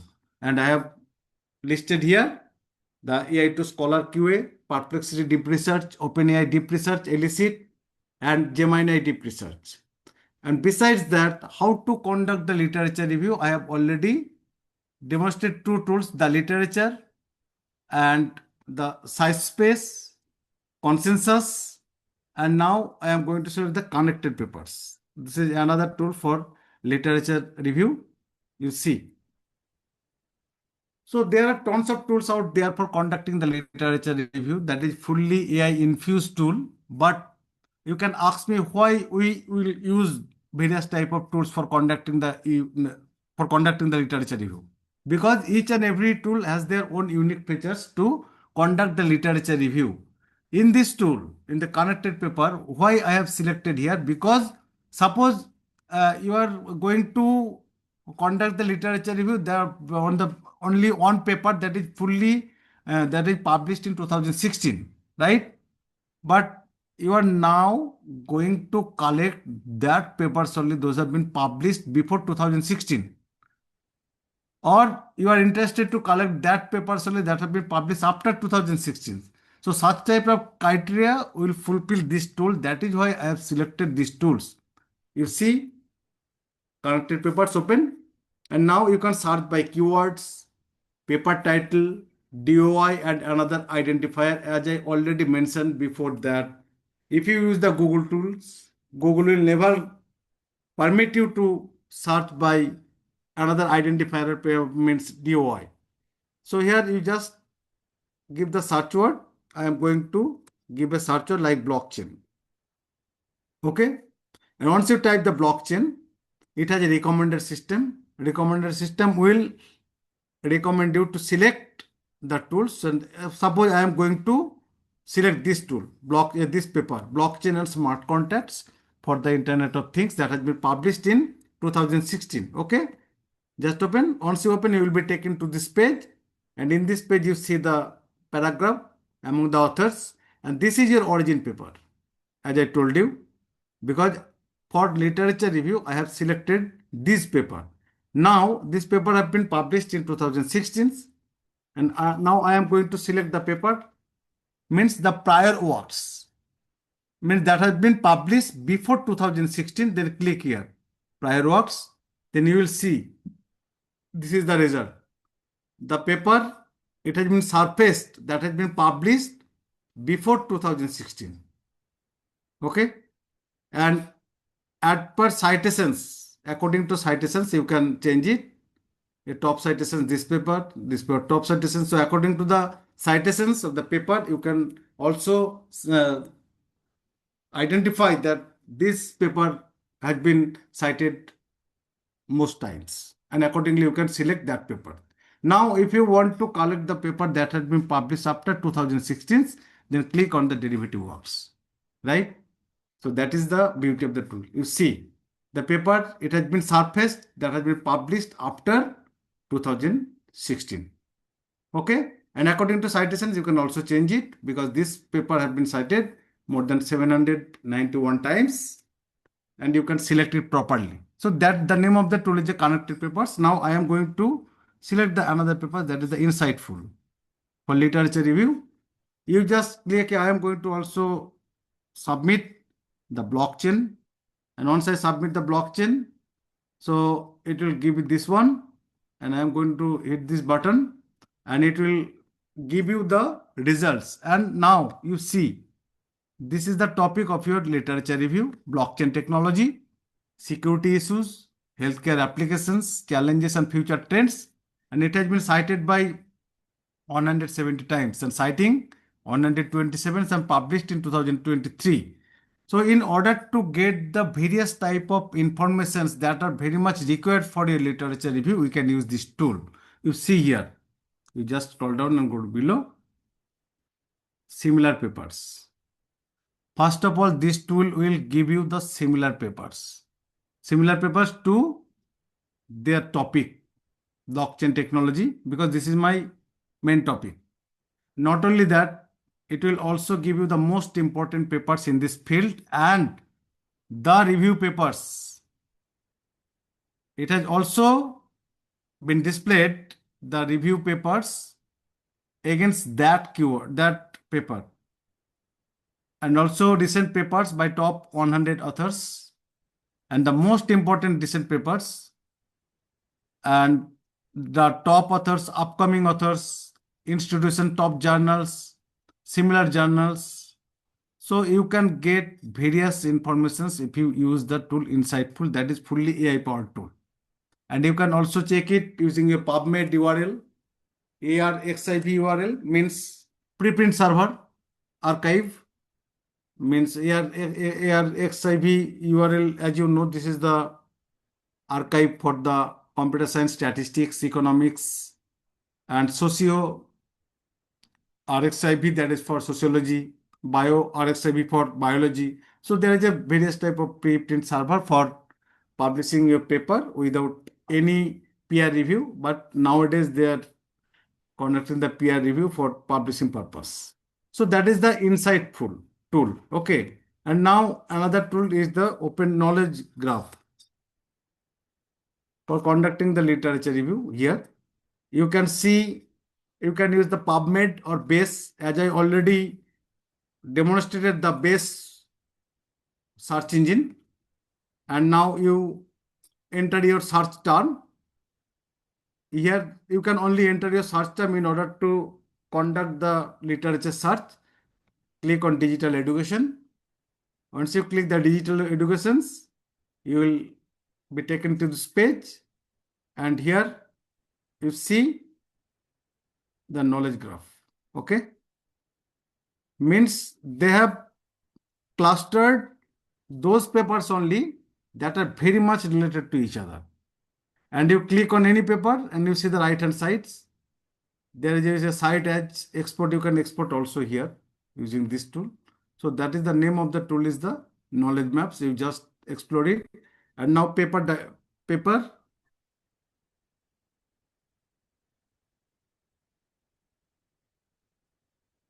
And another tool for conducting the literature review, that is the AI for this.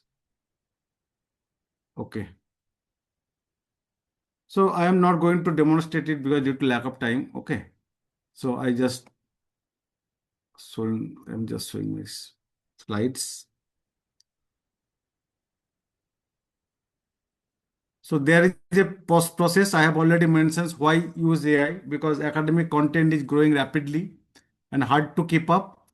So if you would like to know regarding all the tools, so it will take 10 days workshop.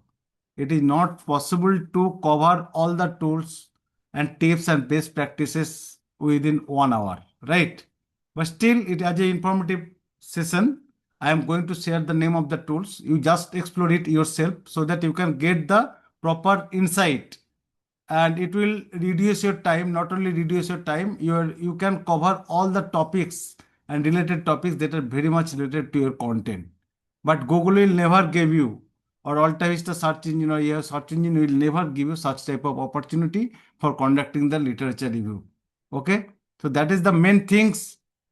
We are going to use the tool, AI tool, but there is a step-by-step literature review process, but it is not possible to share this time.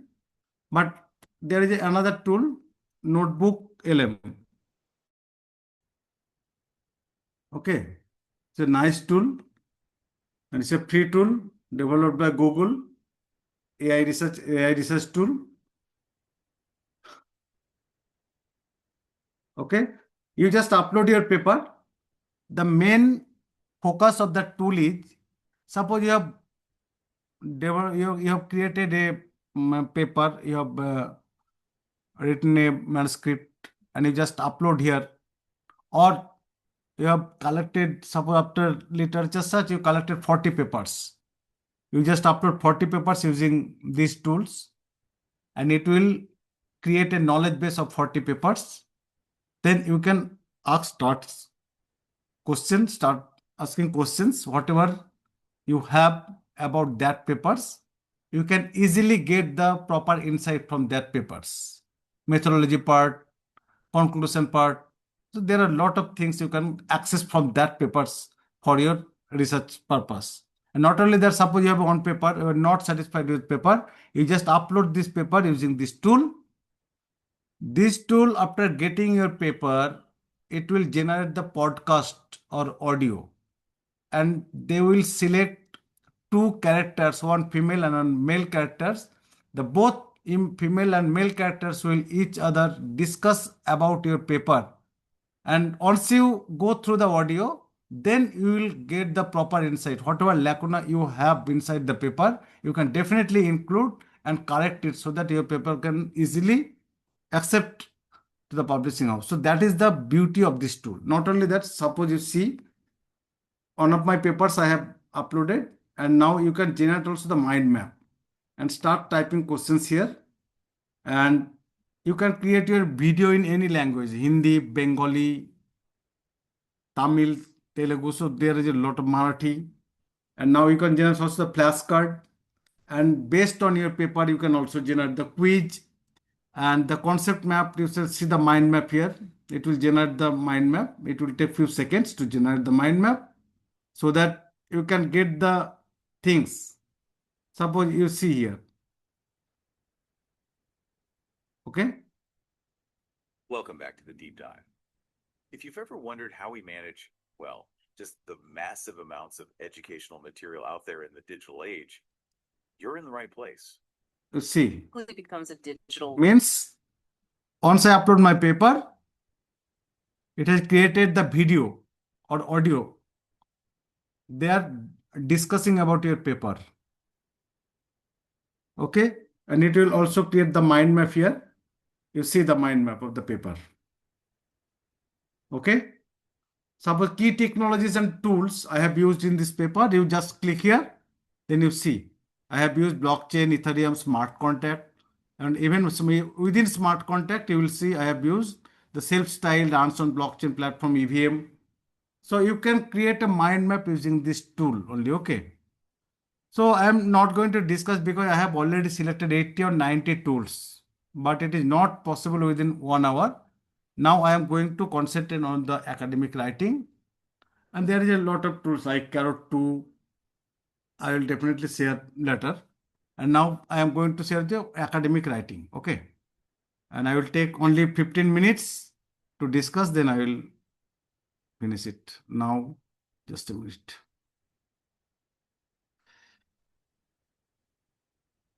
Okay. So academic writing is one of the most important thing. And for academic writing at present, we are using MS Word, Google Docs, LaTeX, MikTeX. Okay. But that is not AI powered. So academic writing basically a clear, formal and structured way of writing used in university, okay, or colleges, and research to explain ideas, present arguments, share knowledge based on evidence. The research papers, thesis, dissertations, journal articles, book chapters, conference papers, grey literature. So there are a lot of things you can write for showing your results. Okay, that is the academic writing. But as I have decided that there are two things when it comes to the academic writing, and the main things is writer blocks and desk rejection. These two terminologies directly or indirectly very much related to the academic writing.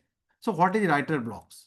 Writer blocks is nothing but a temporary condition of a researcher or faculty members where a researcher feels unable to think of ideas or continue writing even when they want to. That is the writer blocks. Means you have completed your research, you have collected references, you have collected literature review references, you have idea about your papers as you have completed your research now, but you are not able to write the content because of lack of ideas or inspiration, stress, anxiety, mental fatigue, and fear of making mistakes or being judged. That is the main issues. You know everything, but you are not able to write the proper way. Or from where should I start? Whatever I am writing, that is actually presentable or not. So lot of things are working inside the mind. So that is why this is called the writer block. So in order to solve these issues, we will use the AI powered tool. And there is another concept, that is the desk rejection. Desk rejection means when a journal rejects a research paper before sending it for peer review. Okay. That is called the desk rejection. And why desk rejection? Because the topic is not novel or adds title to existing literature, inadequate or outdated literature review. So there are a lot of things, the plagiarism issues. You have not followed the rule of the journal house template, ethical concerns. Even you are using the ChatGPT, you have used the various type of large language models for developing the project, but you did not mention the AI policy of the journal house. A lot of things are involved.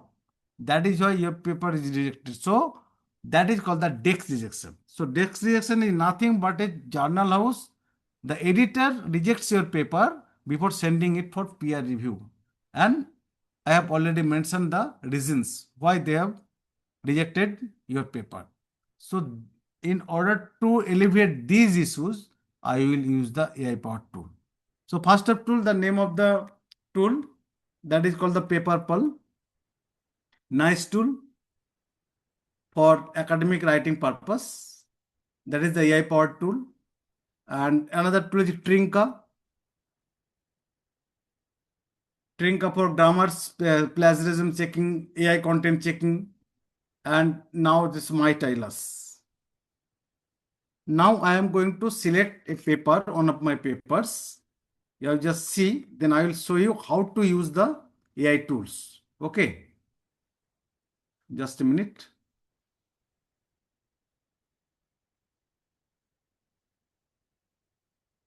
Okay, my paper here. One of my papers, IEEE papers. You see, the first, you have to generate the title. You have to arrange the author. And you should generate the abstract.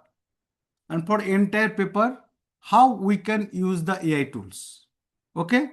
So in order to generate the title, I am going to use the tool Writeful. Okay. Writeful. So Writeful for here widgets and click on title generator. Now paste your abstract. So I am going to open my paper and now I have already selected the abstract and just click here and Control C, and now I am going to paste my abstract here. Okay. And once then generate title, within seconds it will generate the title for your paper. But during this demonstration, many times I have to face the questions whether our paper is plagiarized for the next time or not. Definitely not. And that is why you will definitely see the policy, because you see here your data is fully encrypted and never stored. Means your data is safe and secure. So you can generate the titles using this topic, using this tool. And now the second part is going to how to arrange the author. Okay. So as far as my knowledge concerned, there is only one tool for arrangement your author. The name of the tool is Author Arranger. Okay. Author Arranger. This tool, you just open it. It will take time. Now click on Author Arranger tool. And now you just download the template. Once you download the template, open it. Right. This is the Excel file and click on tab authors. Now you just insert title, first author name, middle author name, last author name, degree and ORCID ID, as you know, the unique ORCID ID. And then you fill up, suppose you have 10 authors, then you fill up the Excel file up to 10 And now open the software and now click here. Just upload this Excel file. It will automatically generate the paper author arrangement here. Now I am going to select the load sample copy. You see it has already been arranged the author. You see the superscript here. You see the affiliations, and now you just download the docx and open it and now paste it to your paper format script writing. That is the second part. The name of the tool is author arranger. Now the third part is how we can generate the abstract. Okay. So in order to generate the abstract, definitely again abstract generator is there. There are minimum 5 or 7 tools. I am not going to take the name of this tool now. Now you can use also the rightful tool here for generating the abstract. Now back it here and we get an abstract generator, right? So paste your paper from your introduction up, including your conclusion. Means from introduction to conclusion part without diagram, you just paste here.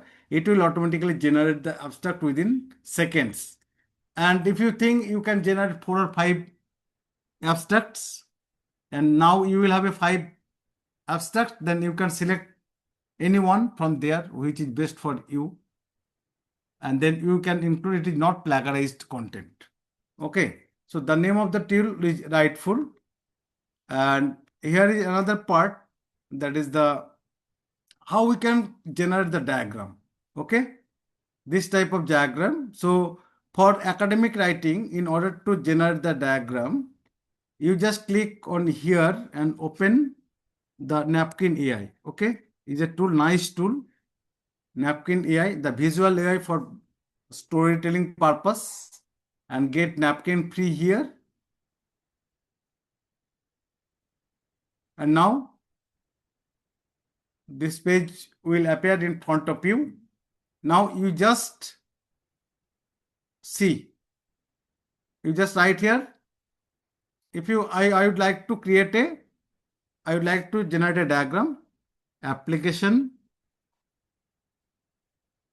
of AI in education. Okay. And you see this button, zigzag button, click here to generate the visuals. It will take only 3 seconds or 4 seconds to generate the diagram. And you can include this diagram, you can update this diagram. You see, you will have now 15 or 10 diagrams, any one you can select, and you can insert it for your papers. So this is a nice tool for generating the any type of diagram you can generate within minutes in order to insert your paper, and that is fully unique picture you will get from here. And now the another thing is you can generate the citation part. Okay. Now how to generate the citation here. And before that, I am going to share 2 tools or 2 websites for academic writing. That is the Academic Fresh Bank. Okay. Academic Fresh Bank by Manchester University. They have already defined or some sentences, ready-made sentences. You can use it for your research paper. Suppose if you want to describe a methods, so you just click the describing methods. Once you click the describing methods, you will see there are various type of options you will have. You can for selection purpose. Suppose you want to give reasons why a method was adopted, and just click here. You will see there are various types of sentences, ready-made sentences are there. You can copy any sentence and you can insert to your paper. Not only that, there is also a combination of sentences. You see, a case study approaches was used to ensure. Then there are 10 or 12 options. A case study approach was chosen. Then there are 10 options. So you can use that options also in order to insert the sentences to your paper. And now, suppose if you want to write the introductory word, then you click on the introduction word, and now see there is option. Suppose if you want to establish the importance of the topic for the discipline, how you can write the importance of topic for the disciplines in your paper. So that is the sentences. So this is the academic phrase bank that various type of phrases have already been prepared for you, and you can select on to insert here. So that is the beauty of this tool. And now another is OWL, the Purdue University, for writing purpose. The Purdue OWL, this is the online writing lab. OWL means you can get APA guide, MLA guide, how to avoid plagiarism, resume guide. And you see, if you see my video, I have already created a video how to humanize the content. And at the very outset of this session, I told you that anyone from any background can now design and develop the AI applications. That is the beauty of the AI. Means without knowing any programming or some few knowledge about the program, then you can develop the AI applications field. So that is the thing. And now there is a tool that is the for AI analyze, means data analysis purpose. I am just going to show the data analysis about the AI Lige. Okay. AI Lige.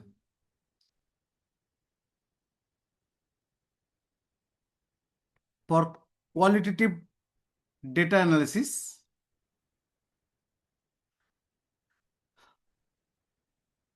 AI Lige. You can use this tool for qualitative data analysis. And for qualitative data analysis, you can also use this tool, Insight.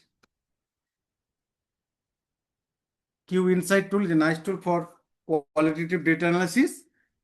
Or for quantitative data analysis, you can use the tool Julius. And Julius, this tool, you can think of it as a combination of Excel, Python, and ChatGPT. And this is the AI data analyst. You just upload your Excel file. Whatever data you have, you just normalize it, you just clean it, everything you can do. Suppose you upload your Excel file and then you write the instructions. You please clean the data. Or you can get the insight, you can get the analytic from that Excel file also directly by writing only the English like natural language. That is the things.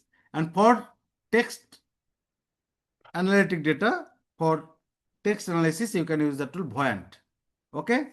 You just upload the text here and it will give you the portion. So I am going to select some text from here. Suppose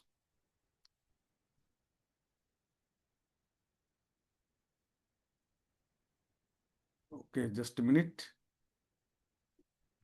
So I am going to select, actually huge data is required for this purpose. Control C, and now click here. Type in one or more URLs. You can also give the uniform resource locators on separate lines or paste in a full text. I am going to select here and this one and just reveal. So once you hit the button reveal, you will be taken to this page and you will see this dashboard. This is the word cloud reader and the trends of the word, and not only that, summary documents. Means this corpus has one document with 37 total words and 32 unique word forms. So created now, and vocabulary density. So the linguistic researcher where they can use these tools for their research purpose, that is fully AI powered tool for the text analysis. Okay. So if you see the tool here for literature purpose, I have already mentioned near about 20 tools. Okay. And for academic writings, and now if you tell me which tool if I want to buy for best for academic research now, then I will tell you or I will suggest you to subscribe SciSpace for everything, and for academic writing, the paper pearl. And you see the Trinka. For Trinka, you can paraphrase the tool. You can AI content detector use. You can use the AI content.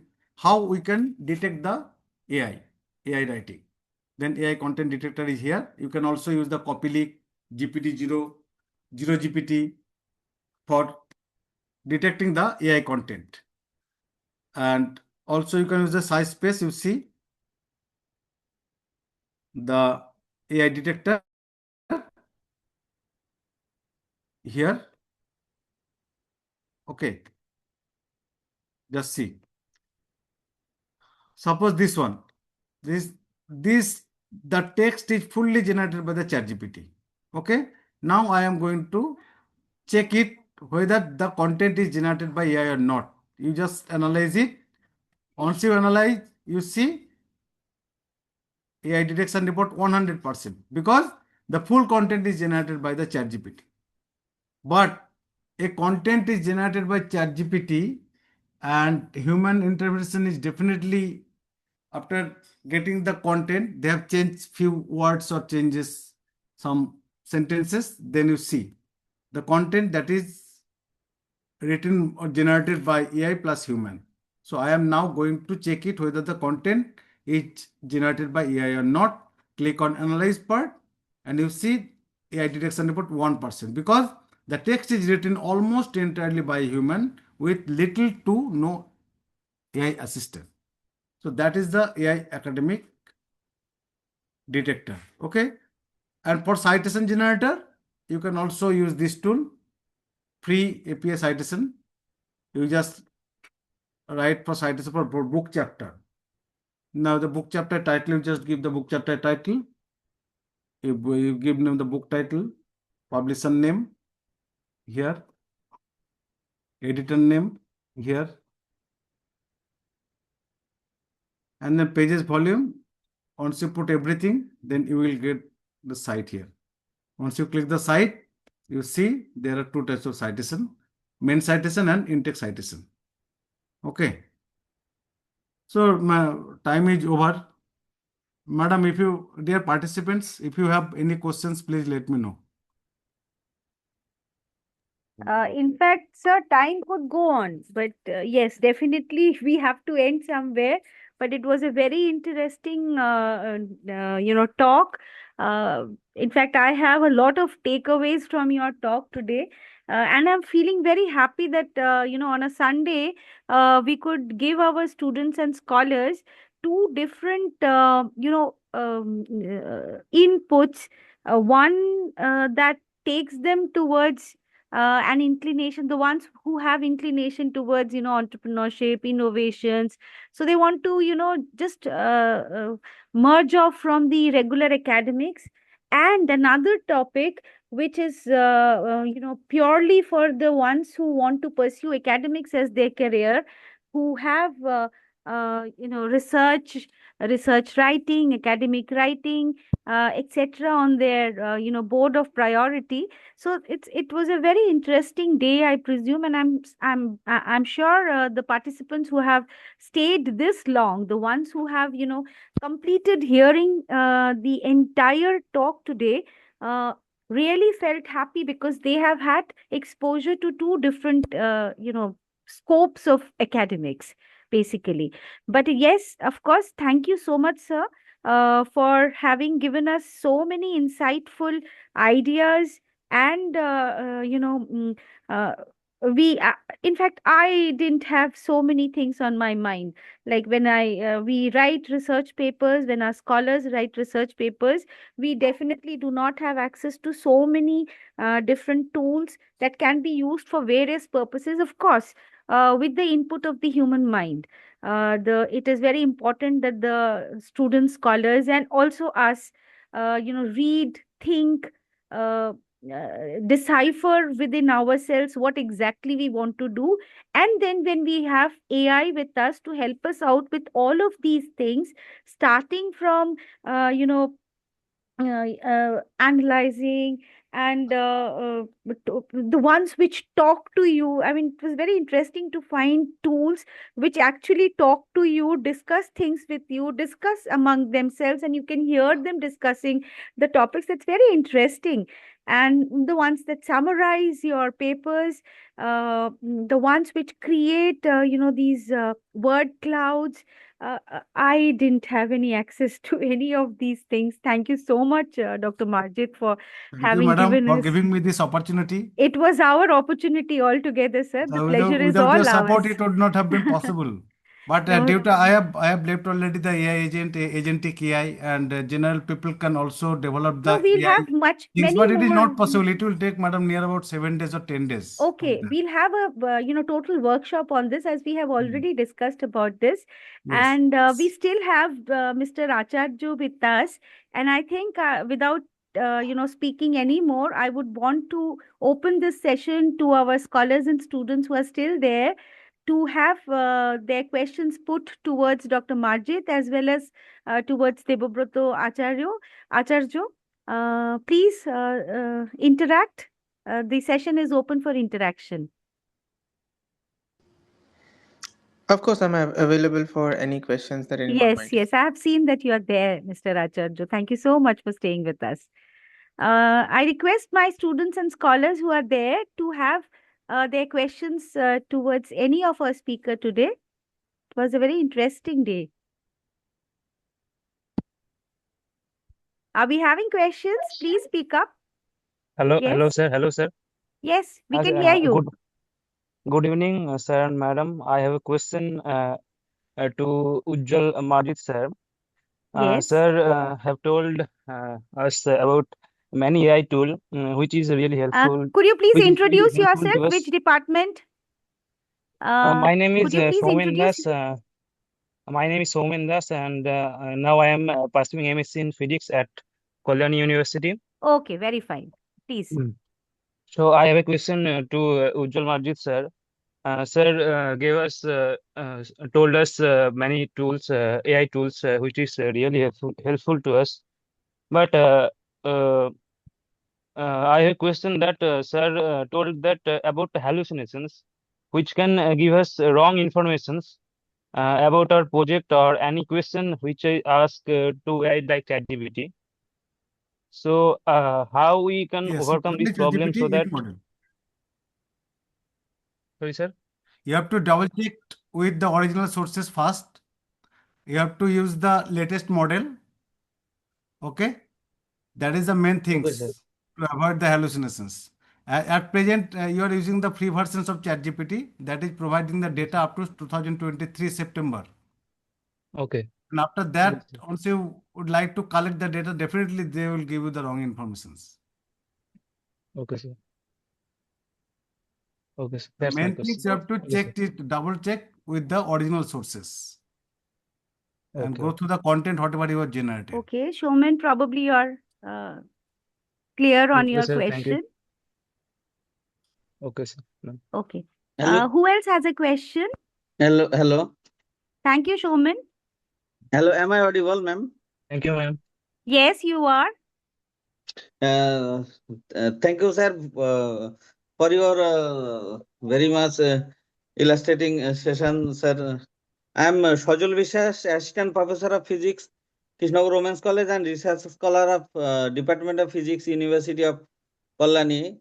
And the session you have discussed with us with various AI tools, and these are very helpful for us.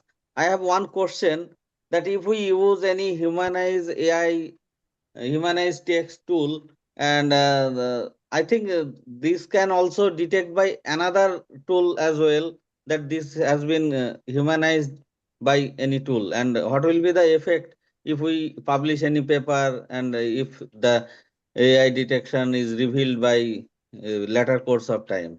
No, the nice question. First of all, if you want to humanize your content that is generated by the ChatGPT or any other model, okay. First of all, you will see the LLM models many times, often they generate some words or phrases that are very much common, like endeavor, streamline.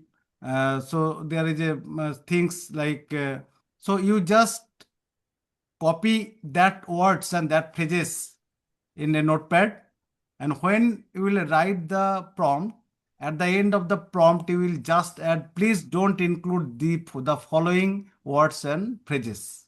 Then Okay, it will sir. be more or less for the first scenario, this one. The second thing is, in order to humanize the content, you have to first, suppose you are writing a blog or you are writing a research paper. At the very outset, you will definitely give the options that you act as a professor or you act as a researcher, then write down the prompt. Okay, and not only beside that, you can also use the humanizer tool in ChatGPT. Here you see, I am going to use the ChatGPT. Now see here, just a minute. ChatGPT here, and you just explore. Click on explore. Now you can humanize. There is a humanizer tool. Okay. And using Yes, this sir. humanizer tool, you can also humanize your content. And now this is the important thing you have already told me regarding the declaration. You have to follow the policy, AI policy of Journal House before submission your paper. And besides, you can give this one. Definitely, I will tell all the, or I'll suggest all faculty members, researchers to follow this rule. Here is a GIDET declaration generator. In order to prepare your paper, from where you have collected the informations and which LLM model you have used and what type of AI tools you have used, you just declare here. Okay, your name first, which LLM was used, select delegated task, like you have used concept idea generation, I have used. For literature review, I have used writing the literature review. For methodology purpose, for software data management, writing and editing, you just, for the proofreading, I have used AI. You just click on things that you have used by AI.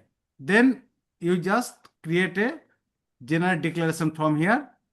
It will generate a letter for you. And this letter you will submit with the journal to the journal house. Then they can understand which part of your papers you have written by you and written by someone, and which parts of the paper have been generated by the AI tools. Okay. So this is the important, very, very important website. This is a now beta version, but an interactive tool for researchers to disclose the delegation of tasks to generative AI tools in accordance with GAI-DET taxonomy. Clear? Okay. Thank you very much, sir. Thank you very much. It was completely new for me, but you have explained very much well, sir. Thank you very much, sir. Sir, another, sir, if you kindly share your presentation and the recorded session to all of us, that Yes, we get yes, benefited. Mr. Bishash, this entire program will be there on our website. This has been recorded and it will be put up in our Facebook as well as Twitter, and also the what is that? What is the other social handle that we have? Yes, yes, sir. Twitter আছে আর কি X handle নাকি বলে? Dr. Yes, Marjit? yes. Yes. So these are Yes, the sir. three handles of our IIC where this entire program will be there. So you have Okay, access okay. to this entire program. That's Okay? great. That's great. And I'm Yes. well connected with Dr. All the Marjit, sir. credit goes Okay. to Madam for giving me this opportunity. No, it's Thank you. okay. Thank you very much, ma'am, giving us that opportunity. Okay, thank you, Okay, ma'am. okay. So we have other questions? This is turning out to be very interesting. Questions towards Debabrata Acharya, please. Where are my new entrepreneurs and my innovators? Where are they?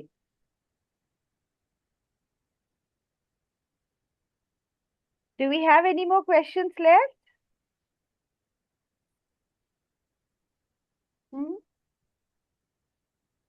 We probably don't. But yes, Mr. Acharya, we are still in a very, very juvenile state of having our students prepared for becoming entrepreneurs as you have become. And we are really proud of students like you who have chosen this path and are, inspiring your juniors this way. We will keep on having sessions like this so that people get an understanding of how things actually happen when they choose entrepreneurship, or our innovators, think of, taking this leap. With that, I think I should thank our Honorable Vice-Chancellors for having given us this opportunity to organize this program at a very short notice. I thank my speakers, both the speakers, Mr. Debabrata Acharya as well as Dr. Ujjal Marjit, for giving their consent at a very short notice again. I thank my students and scholars who chose to participate in this program, and my entire team of KU-IIC who have helped me to arrange this, have been very kind to provide me with all the infrastructure that is required and the help that is required, especially to our president sir, who couldn't join today because he's basically traveling today. He informed me at the beginning of this program that he won't be able to join because he's on his path, on his way back home from Bakura. So I'm thankful to Shrinka Basu madam, thankful to Debnath madam.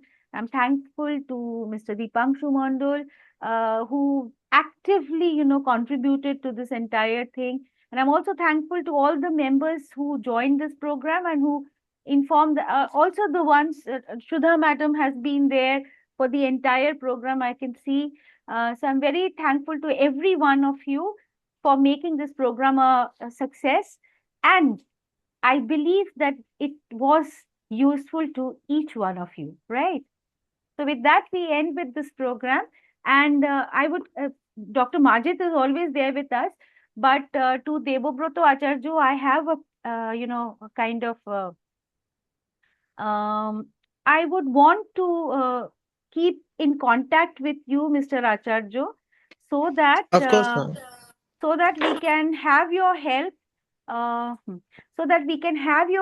in continuing with our efforts of the IIC. So please, Of course. yeah, I'll take your number from Dr. Shrinka Basu and be in contact with you. Of course, anytime. Yeah. Thank you so much. Thank you all. Thank you so We much. close for today. That's all. Okay. Bye.